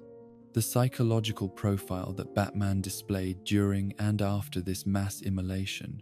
revealed someone who had moved beyond any recognizable form of heroic motivation into territory that was indistinguishable from that occupied by the most sadistic serial killers. His evident enjoyment of his victims' suffering and his lack of any visible remorse or moral reflection suggested that he had developed the kind of emotional detachment and pleasure-seeking behavior that characterized the most dangerous forms of antisocial personality disorder. The immediate aftermath of this atrocity was made even more disturbing by the arrival of Black Canary, whose response to witnessing Batman's systematic torture and execution of helpless criminals was not horror or moral outrage, but rather sexual arousal and romantic attraction. Her positive reaction to his demonstration of sadistic violence suggested that Miller's interpretation extended beyond simply corrupting Batman to encompass a broader vision of a superhero community that had abandoned all pretense to moral authority or humanitarian purpose. The romantic encounter that followed between Batman and Black Canary, conducted literally over the still burning corpses of his victims, represented perhaps the most morally repugnant scene in the history of superhero comics, transforming mass murder into foreplay and suggesting that extreme violence was not merely acceptable but actually attractive to those who claimed to protect innocent life. The symbolic implications of heroes finding sexual gratification in the presence of death and suffering revealed a worldview that had inverted every traditional value associated with heroic literature. The psychological dynamics involved in this post-murder romantic encounter suggested that both characters had developed associations between violence and sexual gratification that marked them as fundamentally different from any previous interpretation of these heroic figures. The ease with which they transitioned from witnessing mass execution to physical intimacy implied that death and suffering had become normalized parts of their emotional landscape, rather than tragic exceptions that required moral processing. The broader implications of this scene for the superhero genre were profound and troubling, suggesting that the exploration of moral complexity and the realistic consequences of vigilante violence had devolved into simple, sadistic fantasy that abandoned any pretense to meaningful commentary on heroism, justice, or the proper use of power. The transformation of Batman from protector to predator represented not character development but character assassination on a scale that threatened the very foundations of heroic narrative. The critical and fan response to this interpretation was overwhelmingly negative, with many readers and critics arguing that Miller had crossed fundamental boundaries that separated legitimate artistic expression from gratuitous exploitation of violence for shock value. The controversy surrounding these scenes highlighted broader concerns about the direction of superhero comics and the extent to which the pursuit of adult sophistication had led to the abandonment of the moral frameworks that had originally made these characters meaningful and inspirational. The psychological realism of this portrayal was also called into question by mental health professionals and criminologists, who argued that the behavioral patterns displayed by Miller's Batman were more consistent with severe personality disorders than with the kind of moral complexity that might result from prolonged exposure to criminal violence. The clinical detachment and sadistic pleasure-seeking that characterized his actions suggested pathology rather than the understandable human response to extreme circumstances. The influence of this interpretation on subsequent Batman media was largely negative, with most creators explicitly rejecting the moral nihilism and gratuitous violence that characterized Miller's approach, while seeking to return the character to more traditional heroic frameworks. The backlash against All-Star Batman and Robin contributed to renewed appreciation for versions of the character that maintained clear moral boundaries while still exploring psychological complexity and realistic consequences. The literary merit of Miller's approach was also widely questioned, with critics arguing that the systematic violation of moral boundaries served no meaningful artistic purpose beyond shock value, and that the abandonment of heroic virtue eliminated the dramatic tension that made Batman's struggles with moral compromise compelling in more restrained interpretations. The transformation of internal moral conflict into external sadistic action reduced complex psychological drama to simple exploitation. The feminist criticism directed at the Black Canary sequence highlighted additional problems with Miller's interpretation, as her sexualized response to mass murder reinforced harmful stereotypes about women's attraction to violent men, while also suggesting that female heroes were fundamentally different from their male counterparts in their moral standards and emotional responses.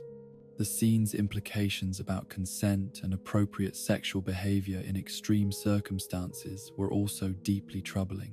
The educational and inspirational value that had traditionally been associated with superhero narratives was completely absent from Miller's interpretation,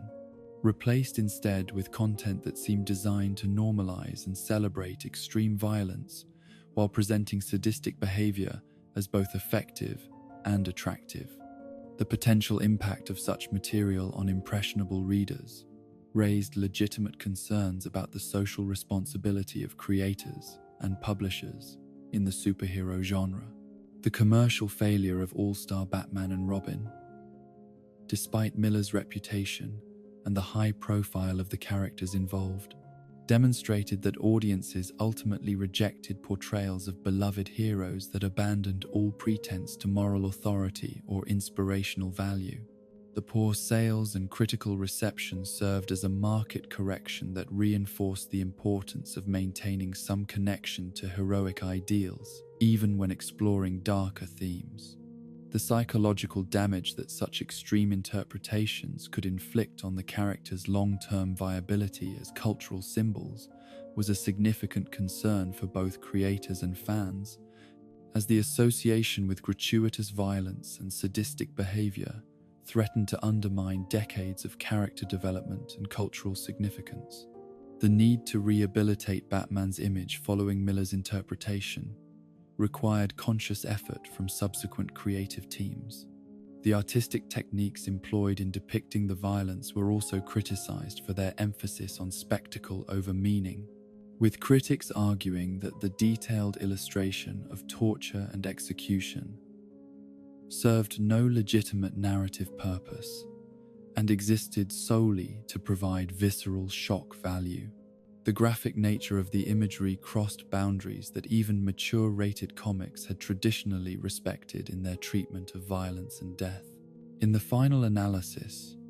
Frank Miller's all-star Batman and Robin represented not the logical evolution of Batman's character under extreme circumstances, nor a meaningful exploration of moral complexity in heroic narratives, but rather the complete abandonment of everything that had made the character compelling and culturally significant, in favor of a sadistic power fantasy that bore no meaningful relationship to questions of justice, protection, or heroism. The Bleach Thieves incident and its aftermath served as definitive proof that the exploration of moral boundaries in superhero comics could go too far, crossing lines that separated legitimate artistic expression from gratuitous exploitation, while offering nothing of value to compensate for the damage inflicted on beloved cultural symbols and the values they traditionally represented. In the vast cosmic tapestry of conflicts that have tested the moral foundations of heroic endeavor across dimensions and realities, perhaps none has carried stakes so absolute or presented choices so fundamentally opposed to every principle of restraint and mercy as the events chronicled in Final Crisis, where the very nature of existence itself hung in the balance, and the traditional boundaries between acceptable and unacceptable methods of conflict resolution were obliterated by circumstances that transcended every previous understanding of heroic responsibility and moral obligation. This was the moment when Batman, the guardian of Gotham, whose entire identity had been constructed around the sacred principle of preserving life, regardless of circumstances, found himself confronting an enemy whose very existence posed such a fundamental threat to all conscious beings that the question was no longer whether killing could ever be justified,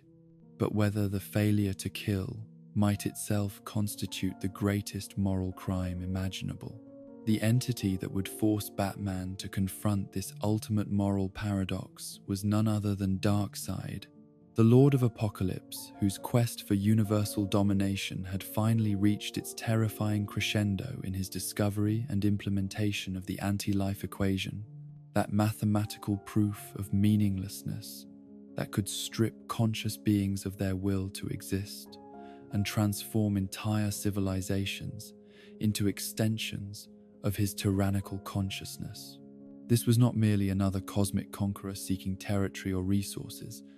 but rather the physical manifestation of entropy and despair, a being whose very presence in any reality guaranteed the eventual elimination of everything that made existence worth preserving. The philosophical implications of Darkseid's successful acquisition of the anti-life equation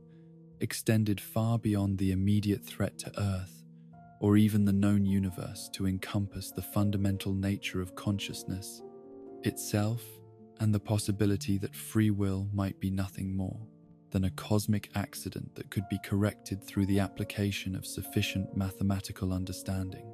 His transformation from conventional tyrant into something approaching a force of nature meant that traditional methods of conflict resolution, including negotiation, containment, or even exile, were no longer viable options for dealing with the threat he represented. The scope of destruction and suffering that had already resulted from Darkseid's implementation of the equation provided clear evidence that this was not a threat that could be managed or minimized through conventional heroic intervention, but rather an existential crisis that demanded responses previously unthinkable for those who claimed to protect rather than destroy. Entire worlds had been reduced to extensions of Darkseid's will, their populations transformed into willing slaves who celebrated their own enslavement while actively working to spread the equation's influence to previously uncontaminated realities. The psychological impact of witnessing this systematic elimination of free will throughout the cosmos had profound effects on Batman's understanding of his own moral limitations and the adequacy of the principles that had guided his previous heroic activities. The knowledge that billions of conscious beings had been reduced to components in Darkseid's expanding machine of universal domination created pressures that no amount of training or philosophical preparation could have anticipated, forcing him to confront questions about the relationship between individual moral purity and collective survival that had no precedent in his previous experience. The tactical situation that developed around Earth's final resistance to Darkseid's conquest was complicated by the god's physical presence on the planet and his integration with the fundamental forces that maintained reality's stability in that region of space-time. His influence had begun to warp the basic laws of physics and causality in ways that made conventional warfare impossible, while also threatening to spread beyond Earth to contaminate the entire local galactic cluster with the anti-life equation's reality-destroying influence. The weapon that would ultimately provide Batman with the means to challenge a cosmic entity whose power exceeded that of entire civilizations was itself a testament to the extreme nature of the circumstances and the willingness of Tez desperate beings to employ tools previously considered too dangerous for any conscious entity to wield. The god-killing bullet had been forged through processes that violated fundamental laws of reality and ethics, incorporating materials and energies that existed at the intersection of science and magic, while requiring sacrifices that would normally be considered unacceptable, even in the most extreme military situations. The decision to entrust Batman with this ultimate weapon reflected both his reputation for moral reliability and the recognition that the psychological weight of employing such a device required someone whose commitment to protecting innocent life was beyond question, yet whose tactical expertise was sufficient to ensure that its use would achieve maximum effectiveness in eliminating the threat while minimizing collateral damage to uninvolved parties. The irony of choosing someone famous for his refusal to kill as the wielder of the ultimate killing weapon was not lost on those who made this decision, yet the circumstances left no alternative that offered any hope of success. The psychological preparation required for Batman to accept the role of cosmic executioner represented perhaps the most profound transformation in his heroic identity since the original trauma that had created his vigilante mission, forcing him to confront fundamental questions about the nature of moral principles and their applicability when the stakes transcended individual lives or even entire civilizations. The knowledge that his refusal to act would result in the permanent elimination of free will throughout the universe created a utilitarian calculus that overwhelmed traditional deontological concerns about the inherent wrongness of taking life. The moment of final moral choice arrived when Batman found himself in direct confrontation with Darkseid, possessing both the weapon capable of destroying the cosmic tyrant, and the clear understanding that this represented his only opportunity to prevent the anti-life equation from spreading beyond Earth to contaminate the entire known universe.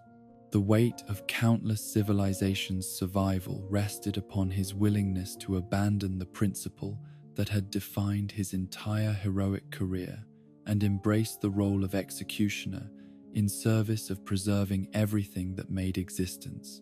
meaningful. The explicit nature of Batman's decision to break his fundamental rule was unprecedented in his heroic career, representing not a moment of moral compromise or situational ethics, but rather a conscious and deliberate choice to violate his most sacred principle because the alternative was unacceptably worse than the action itself. His statement about being willing to break his rule just this once carried the weight of absolute finality, acknowledging that some boundaries once crossed could never be uncrossed, while also accepting that some circumstances demanded such crossings regardless of their personal cost. The tactical execution of Batman's assassination attempt demonstrated both his expertise in combat situations and his understanding of the symbolic weight that his actions would carry for observers throughout the universe who had looked to him as an example of moral consistency in the face of impossible choices. The precision with which he aimed and fired the god-killing bullet reflected not just his physical skills, but also his psychological commitment to ensuring that if he was going to violate his most fundamental principle, he would do so with the kind of competence and determination that would justify the moral cost involved. The simultaneous nature of the mutual destruction that followed, with Darkseid's Omega beams claiming Batman's life, even as the god-killing bullet found its target in the cosmic tyrant's physical form, created a form of poetic justice that suggested the universe itself recognized the moral complexity of what had occurred, and demanded that such ultimate actions carry ultimate prices for those who undertook them. The symmetry of their mutual annihilation provided a kind of cosmic balance that acknowledged both the necessity of Batman's choice and the tragic nature of circumstances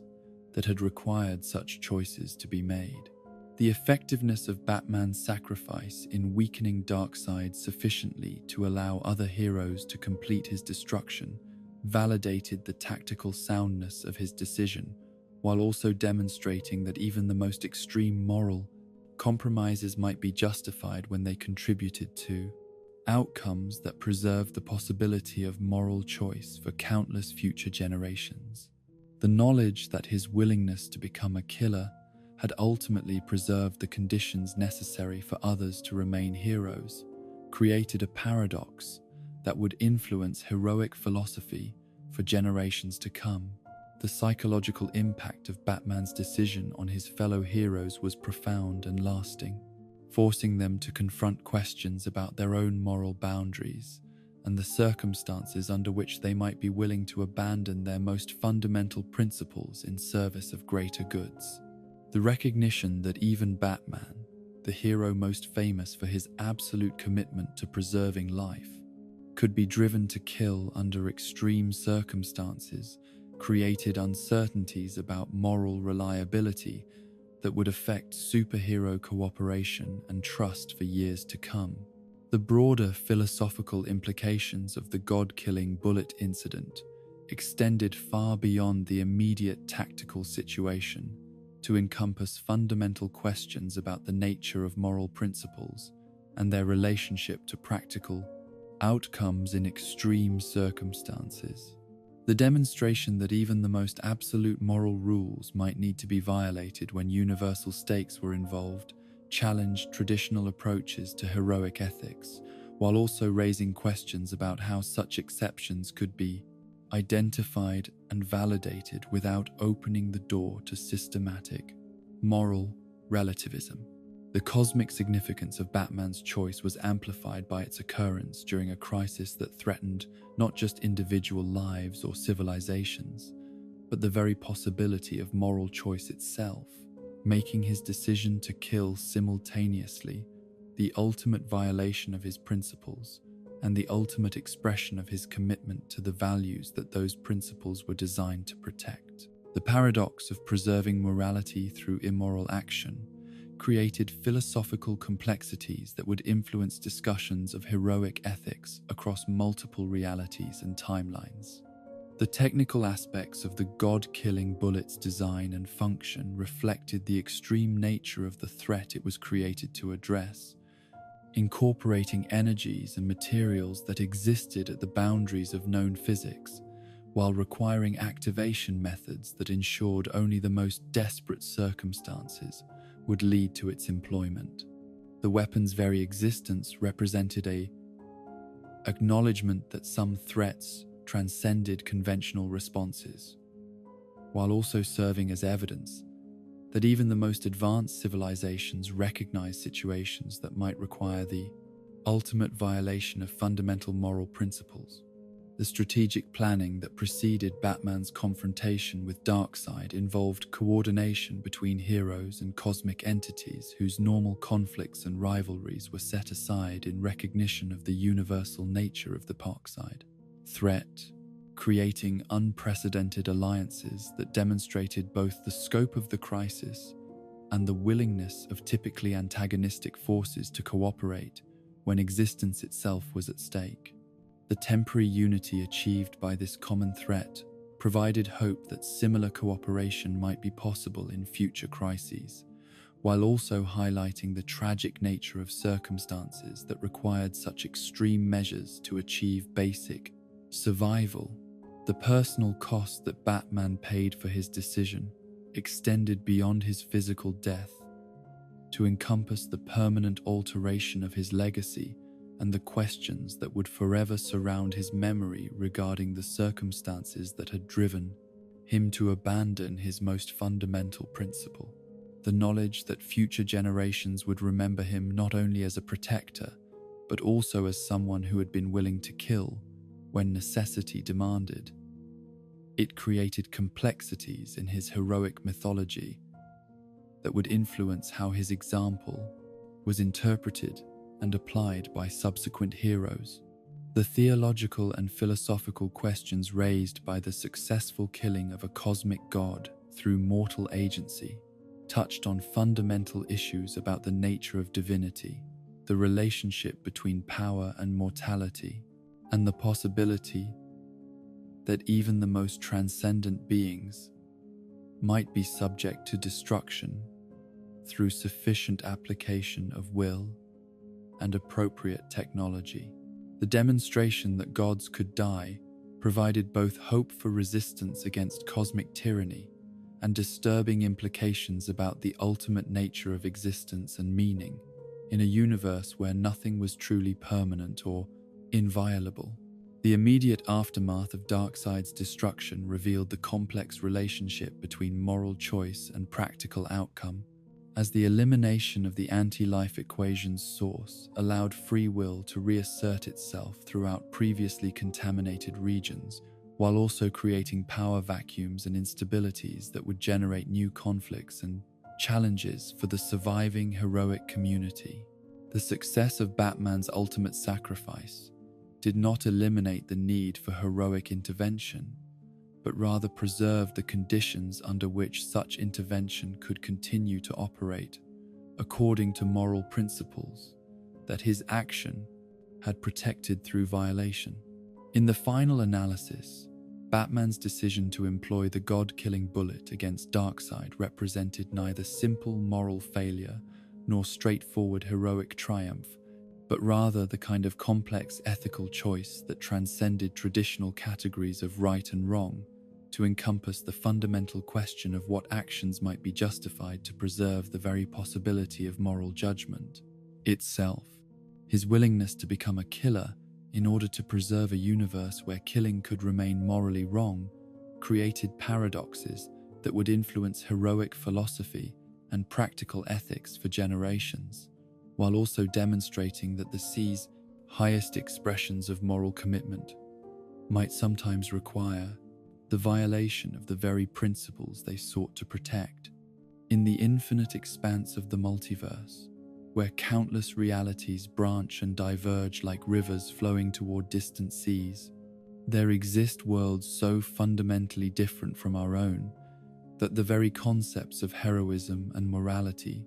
take shapes that challenge every assumption about the nature of justice and the proper use of power. Among these alternate dimensions, perhaps none presents a more disturbing vision of what Batman might become than the reality chronicled in Dark Knight's Metal, where the familiar figure of Gotham's protector had been transformed through cosmic forces and desperate circumstances into something that retained the tactical brilliance and unwavering determination of the original, while abandoning every principle of restraint and mercy that had once defined his heroic mission. This was the Earth of the Red Death, a reality where Bruce Wayne's 20-year war against crime had reached a crescendo of futility and desperation that drove him to seek solutions beyond the boundaries of conventional heroism, beyond the limitations of human capability, beyond even the moral frameworks that had previously constrained his methods in service of protecting innocent life. The systematic failure of traditional approaches to crime fighting, combined with escalating threats that conventional tactics could not address, had created psychological pressures that transformed Gotham's greatest protector into something approaching a force of nature, whose commitment to preserving order had evolved into an obsession with eliminating chaos at any cost. The catalyst for this ultimate transformation was not a single traumatic event, but rather the accumulated weight of decades of watching good people die while bad people escape justice, of seeing institutional failures multiply, while individual heroism proved inadequate to address systemic problems,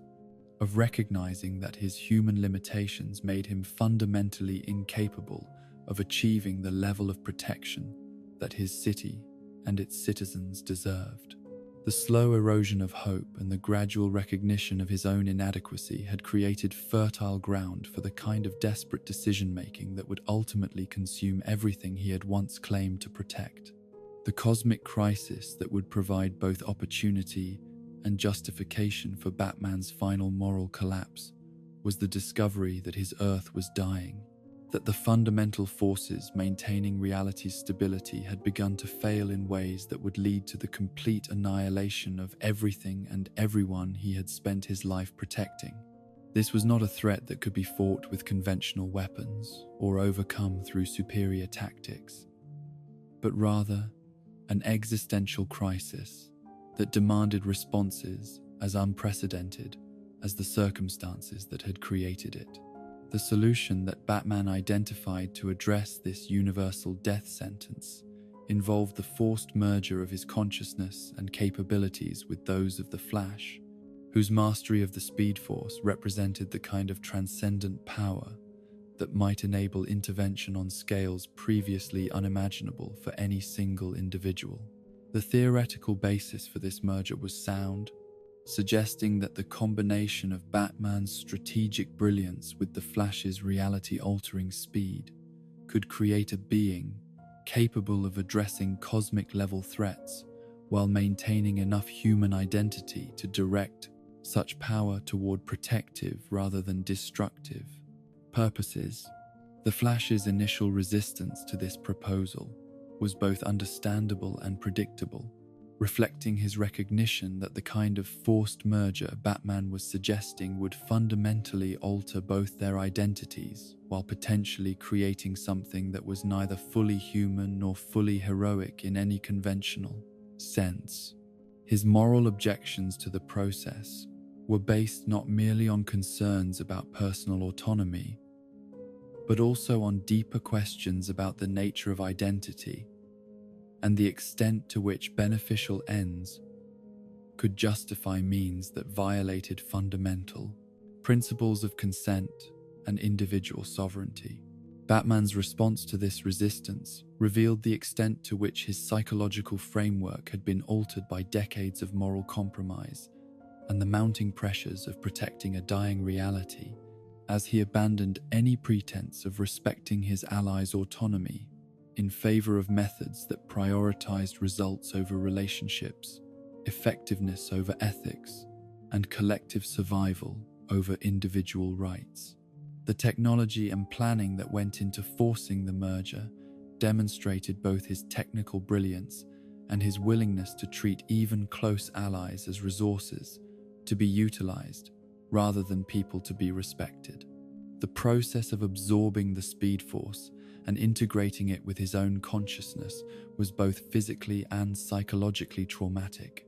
involving the fundamental restructuring of Batman's neural patterns and energy signature in ways that preserved his memories and strategic capabilities while granting him access to powers that operated according to principles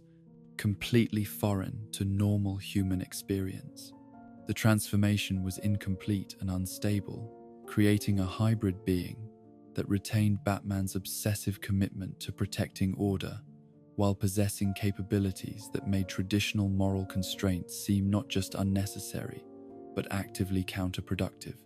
The immediate effect of gaining access to Speed Force energies was a form of sensory overload that allowed the transformed Batman to perceive multiple timelines and probability streams simultaneously, creating an awareness of potential futures and alternate outcomes that reinforced his conviction that extreme measures were not only justified, but necessary to preserve the possibility of any positive outcomes at all. The knowledge of what would happen if he failed to act decisively provided psychological justification for methods that his unenhanced consciousness might have found morally questionable. The strategic assessment that the Red Death conducted of Gotham's criminal population following his transformation revealed both the scope of the threat he perceived and the systematic nature of the solution he would implement. As his enhanced consciousness processed thousands of individual criminal cases, potential future crimes, and probability matrices that suggested the futility of traditional law enforcement approaches to eliminating the sources of urban decay and social corruption that had defined his mission for decades. The decision to eliminate every criminal in Gotham City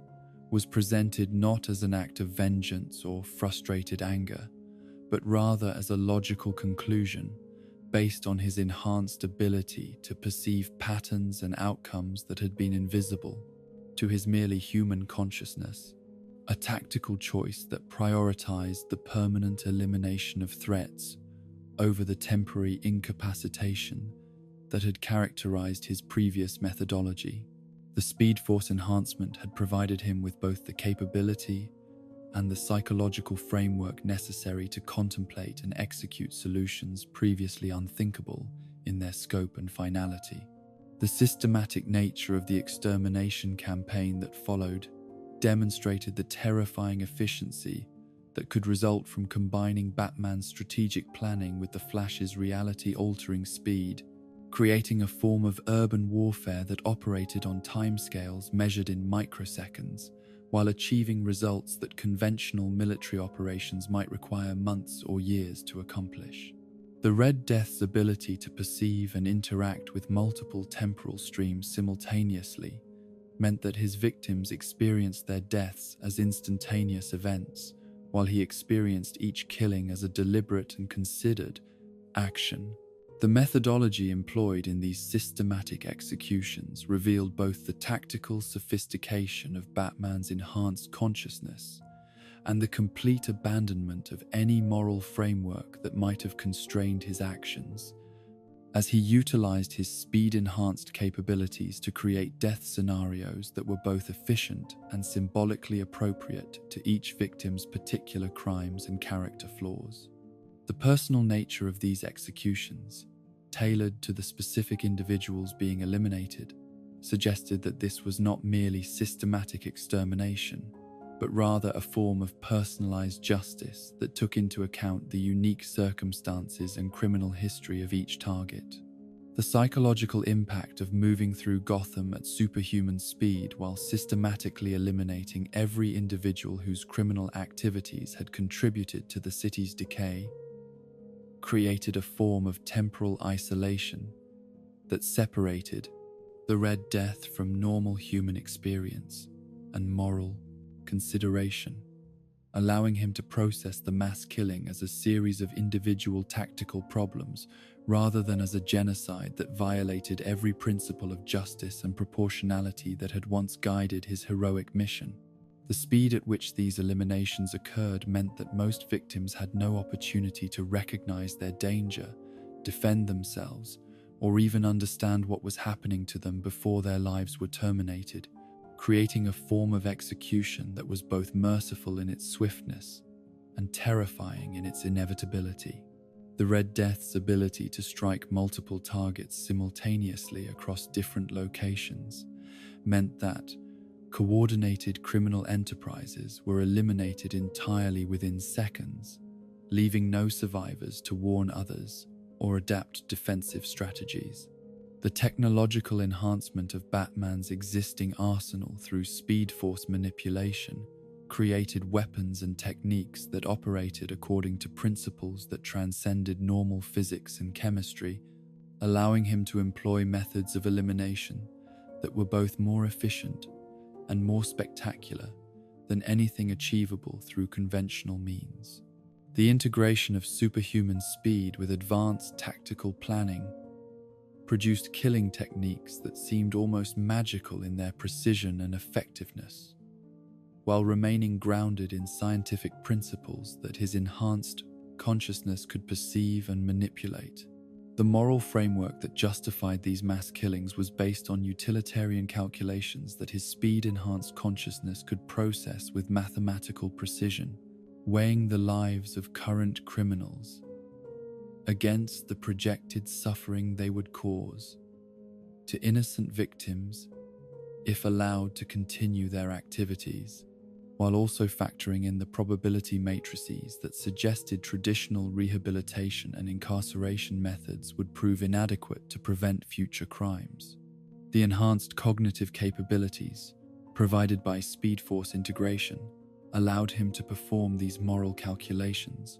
with a level of detail and certainty that made the results seem inevitable rather than chosen. The psychological satisfaction that the Red Death experienced during this systematic elimination of Gotham's criminal element revealed the extent to which his enhanced consciousness had moved beyond normal human emotional responses to encompass something approaching divine detachment from individual mortality, viewing each death as a necessary correction to patterns of social dysfunction rather than as the termination of a unique conscious being with inherent value and potential for growth or redemption. The efficiency with which the Red Death accomplished his goal of eliminating every criminal in Gotham City was both impressive and horrifying, demonstrating the terrible potential that could be unleashed when superhuman capabilities were combined with absolute certainty about moral righteousness and the willingness to employ any means necessary to achieve desired ends. The complete success of his extermination campaign, achieved within a time frame measured in minutes rather than months, provided validation for his methods while also raising disturbing questions about the nature of justice and the appropriate response to social problems. The immediate aftermath of this mass elimination revealed both the tactical effectiveness of the Red Death's approach and its ultimate futility in addressing the underlying problems that had motivated his transformation,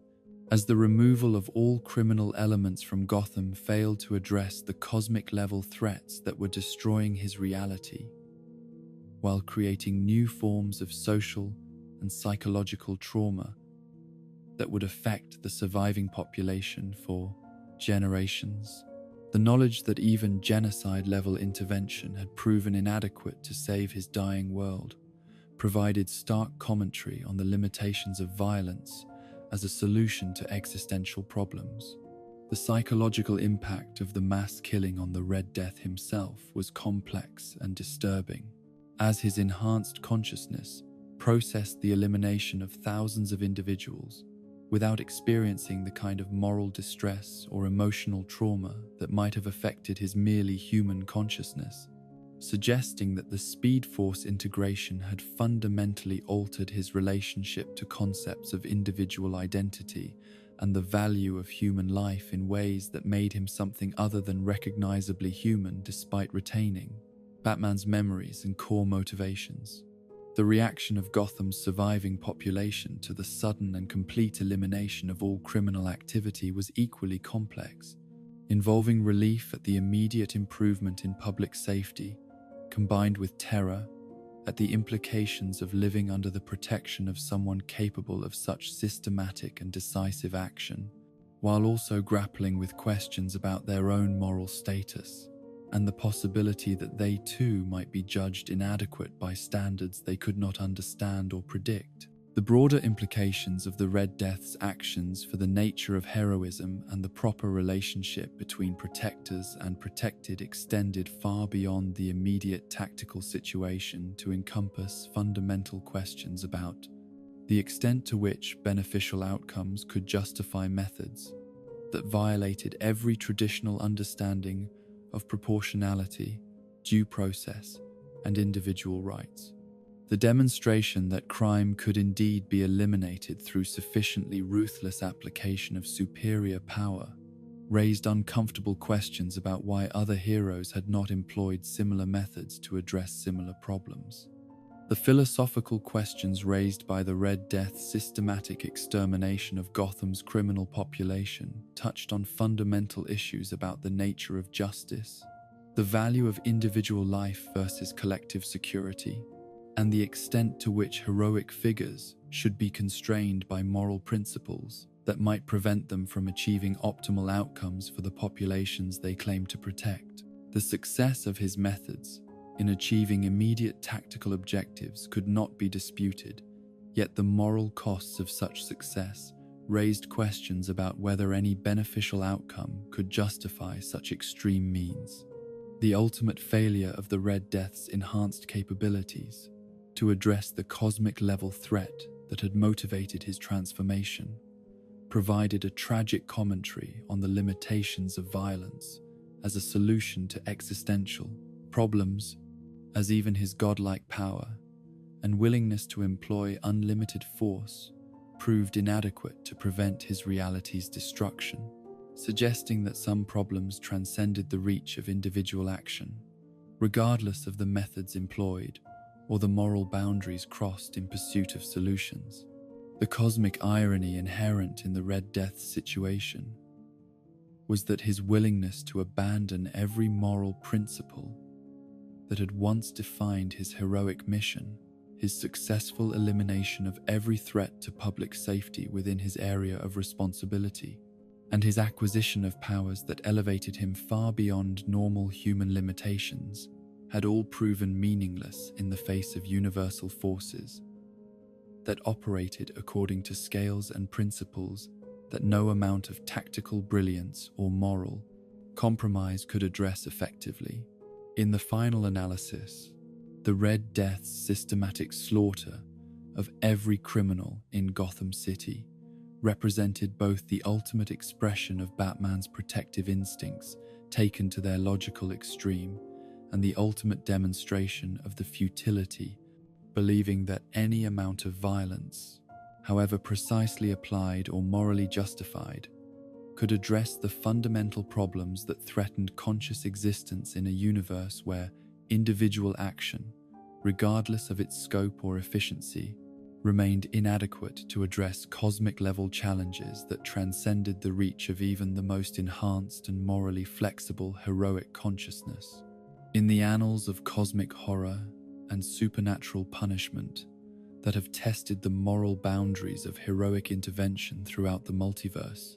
perhaps no single act has embodied such a profound violation of fundamental principles regarding the sanctity of consciousness and the limits of acceptable justice as the fate that befell the immortal criminal known as Lord Deathman, whose eternal torment represents not merely the crossing of Batman's sacred line against killing, but the creation of something far more disturbing, a form of punishment so absolute and inescapable that it transforms the very concept of death from release into renewed suffering, making the traditional notion of capital punishment seem merciful by comparison to the infinite cycle of agony that was deliberately engineered to contain a threat that conventional methods of incarceration had proven inadequate to address. The origins of this most morally complex case began not in Gotham's familiar shadows, but in the neon-lit streets of Tokyo, where the global nature of crime and heroism had necessitated the establishment of international cooperation between vigilantes whose methods and cultural backgrounds differed significantly, yet whose commitment to protecting innocent life created common ground for collaborative action against threats that transcended national boundaries and cultural differences. The Batman who would ultimately bear responsibility for Lord Deathman's fate was not the familiar figure of Bruce Wayne, but rather his Japanese counterpart, known to the criminal underworld and law enforcement agencies as Mr. Unknown, whose approach to crime fighting had been shaped by different philosophical traditions and cultural expectations regarding the proper relationship between justice and mercy. The criminal who would become the subject of this unprecedented punishment had earned his terrifying sobriquet through a career of violence and destruction that spanned decades and continents, leaving behind a trail of corpses and shattered lives that seemed to grow longer with each failed attempt to capture or contain him through conventional law enforcement methods. Lord Deathman's reputation was built not merely on his willingness to kill, but on his creative approach to murder and his apparent immunity to every form of retaliation or consequence that had been employed against him by authorities and vigilantes alike. The supernatural aspect of Lord Deathman's criminal career was not merely a colourful affectation or psychological intimidation tactic, but rather a genuine metaphysical condition that granted him functional immortality through mechanisms that defied scientific understanding while creating tactical and ethical dilemmas that no previous criminal had presented to those who sought to stop his activities. His ability to return from apparent death, often within hours or days of his apparent termination, had transformed him from a conventional serial killer into something approaching a force of nature whose existence seemed to mock the very concept of final justice or permanent resolution. The specific nature of Lord Deathman's immortality was both blessing and curse, granting him immunity from the ultimate consequence of his actions, while also condemning him to an existence defined entirely by the pursuit and infliction of death, without any possibility of finding peace or resolution through his own demise. Each resurrection brought back not only his physical form but also his memories and psychological patterns, creating a form of consciousness that was trapped in cycles of violence and retribution that could theoretically continue until the heat death of the universe itself. The psychological profile that emerged from extensive study of Lord Deathman's activities revealed a mind that had been fundamentally altered by repeated experiences of death and resurrection, creating forms of mental pathology that had no precedent in conventional psychiatric literature, while raising profound questions about the relationship between consciousness, identity, and mortality. His casual attitude toward both his own death and the deaths of others suggested that the boundary between life and death had become meaningless for someone who experienced both states as temporary conditions rather than permanent transformations. The criminal conspiracy that Lord Deathman orchestrated during his campaign against Japan's superhero community represented the culmination of decades of planning and preparation, incorporating tactical intelligence and strategic thinking that had been refined through countless encounters with law enforcement and vigilante opposition, while taking advantage of his unique advantages to create scenarios that conventional heroes were unprepared to address. His plan to systematically eliminate every costume protector in Japan was both ambitious and methodical, targeting not merely individual heroes, but the entire conceptual framework of heroic intervention that they represented. The scope and sophistication of this conspiracy required resources and coordination that extended far beyond what any single criminal, regardless of their supernatural advantages, could have accomplished through purely individual effort, suggesting networks of support and collaboration that raised disturbing questions about the extent to which Lord Deathman's influence had penetrated legitimate institutions and criminal organizations throughout the region. The systematic nature of his approach to hero elimination suggested careful study of his target's capabilities, weaknesses, and psychological profiles that had been conducted over extended periods without detection. The response to this unprecedented threat required coordination between multiple heroic organizations and the temporary suspension of territorial concerns that normally governed the activities of internationally operating vigilantes, creating alliances between figures whose methods and philosophies differed significantly, yet who recognized the existential nature of the threat that Lord Deathman represented to the entire concept of heroic intervention. The Japanese Batman's role in this coalition was both tactical and symbolic, representing the international scope of the heroic community, while also bringing resources and expertise that local heroes lacked. The investigation that preceded the final confrontation with Lord Deathman revealed the full extent of his conspiracy, while also providing crucial intelligence about his supernatural capabilities and the mechanisms through which his immortality functioned, information that would prove essential in developing strategies for permanent containment rather than temporary elimination. The scientific analysis of his resurrection suggested that his consciousness was somehow anchored to physical reality through processes that operated outside normal biological and metaphysical frameworks, making conventional approaches to death and dying irrelevant to his particular form of existence. The moral complexity that surrounded any attempt to address the Lord Deathman problem was unprecedented in the annals of heroic literature, as his immortality made traditional approaches to criminal justice meaningless, while his continuing threat to innocent life made inaction ethically unacceptable, creating a situation where every possible response seemed to involve the violation of fundamental principles regarding the treatment of conscious beings, regardless of their criminal activities or supernatural nature. The question of whether someone who could not truly die could be said to possess the same rights and protections as mortal beings challenged basic assumptions about justice and punishment that had never been tested under such extreme circumstances. The solution that emerged from this moral and tactical dilemma was both innovative and disturbing, representing a form of punishment that acknowledged the unique nature of Lord Deathman's condition while creating consequences for his actions that would be both permanent and proportional to the scope of his crimes.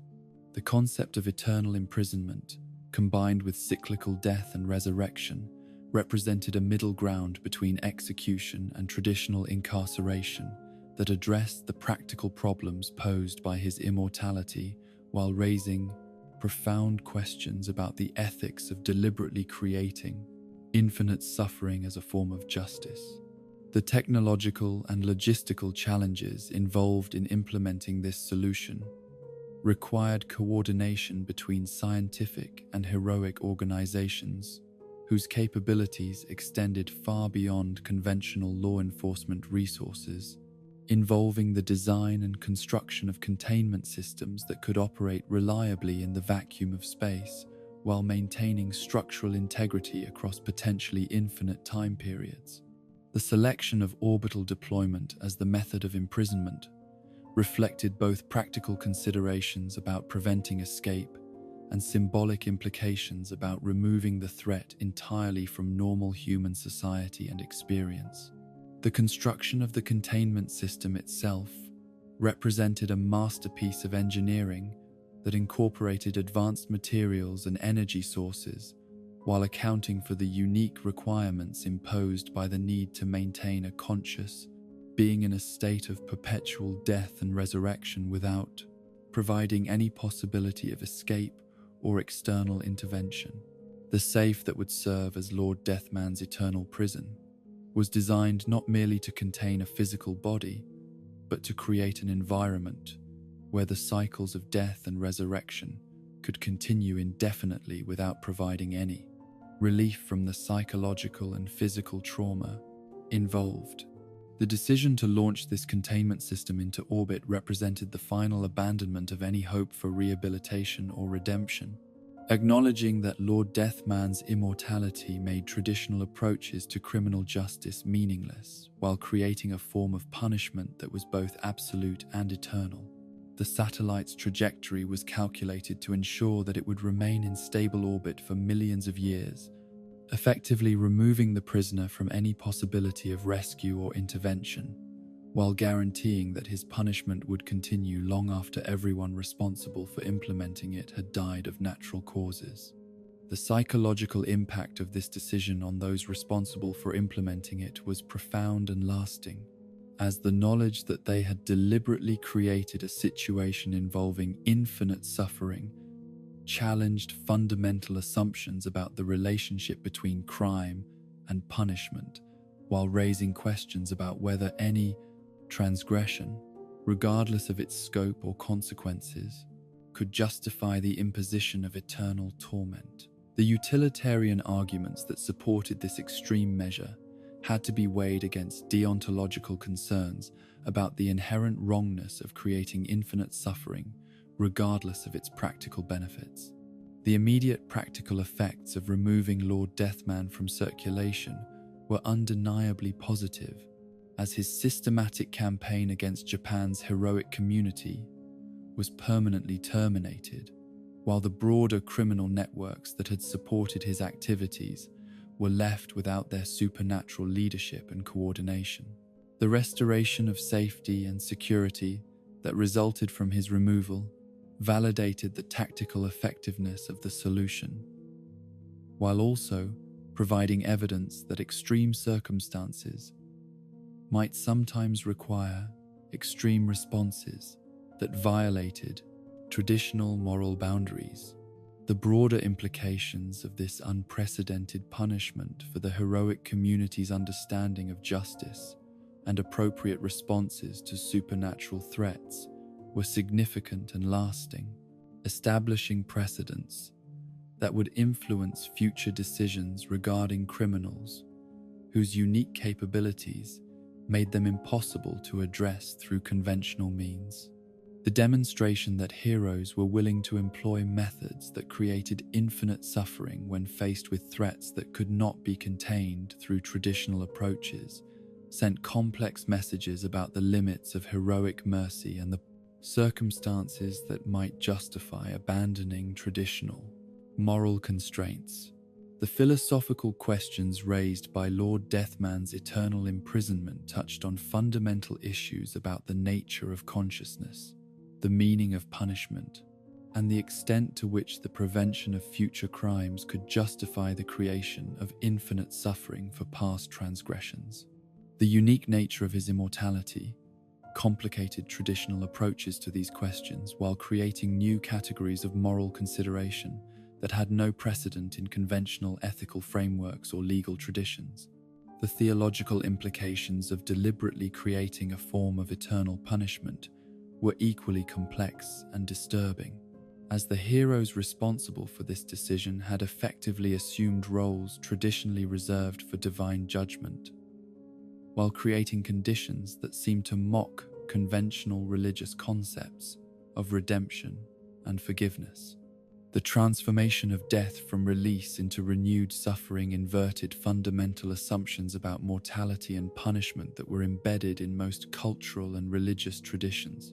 The scientific and metaphysical questions raised by Lord Deathman's condition and punishment were equally profound, as his immortality challenged basic assumptions about consciousness and identity, while his eternal imprisonment created unprecedented opportunities for studying the relationship between physical death and mental continuity across potentially infinite time periods. The data that could theoretically be gathered from observing his endless cycles of death and resurrection might provide insights into fundamental questions about the nature of consciousness and the possibility of survival after death. The practical considerations involved in maintaining his orbital prison over extended time periods raised additional questions about responsibility and oversight, as the heroes who had created this situation would eventually die, while their punishment would continue indefinitely, creating scenarios where future generations might lack the knowledge or capability to modify or terminate conditions that their predecessors had established. The permanence of the solution created obligations that extended far beyond the lifespans of those who had implemented it. The psychological effects of infinite imprisonment and cyclical death on Lord Deathman himself were impossible to study directly, yet represented perhaps the most disturbing aspect of his situation, as his consciousness would be forced to experience endless cycles of suffocation and resurrection without any possibility of adaptation, escape, or termination. The preservation of his awareness throughout these experiences ensured that each death would be experienced as fully as the first, preventing any form of psychological habituation or emotional numbness that might have provided relief from the torture. The isolation component of his punishment was as significant as the physical suffering, as his placement in the vacuum of space eliminated any possibility of human contact or external stimulation that might have provided psychological relief or distraction from his cyclical torment. The absolute solitude imposed by his orbital prison meant that his consciousness would be trapped not merely with infinite physical suffering, but also with infinite psychological isolation and the endless repetition of his own thoughts and finite memories. The moral weight of having created such a situation was distributed among multiple individuals and organizations. Yet the Japanese Batman's role in coordinating and implementing the solution made him perhaps the most directly responsible for Lord Deathman's fate, creating a burden of guilt and moral complexity that would influence every subsequent decision regarding appropriate responses to criminal activity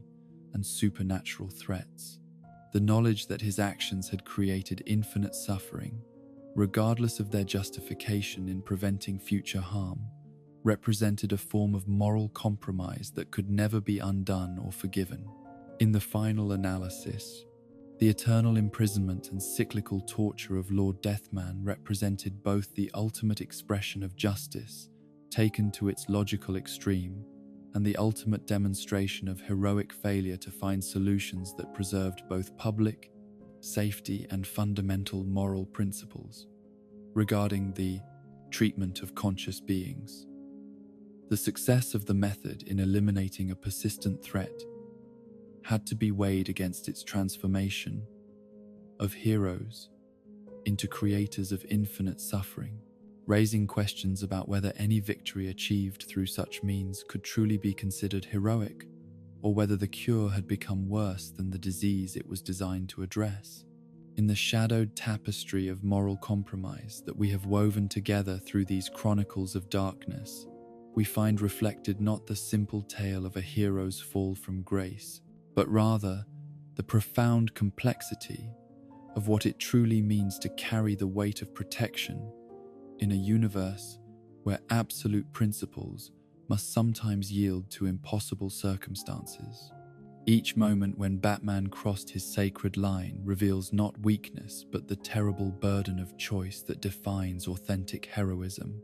The recognition that even the most unwavering commitment to preserving life must occasionally be tempered by the greater imperative of preserving the possibility of life itself. From the brutal efficiency of his early years to the cosmic necessity of God-killing bullets, from environmental executions to eternal punishments that transcend death itself,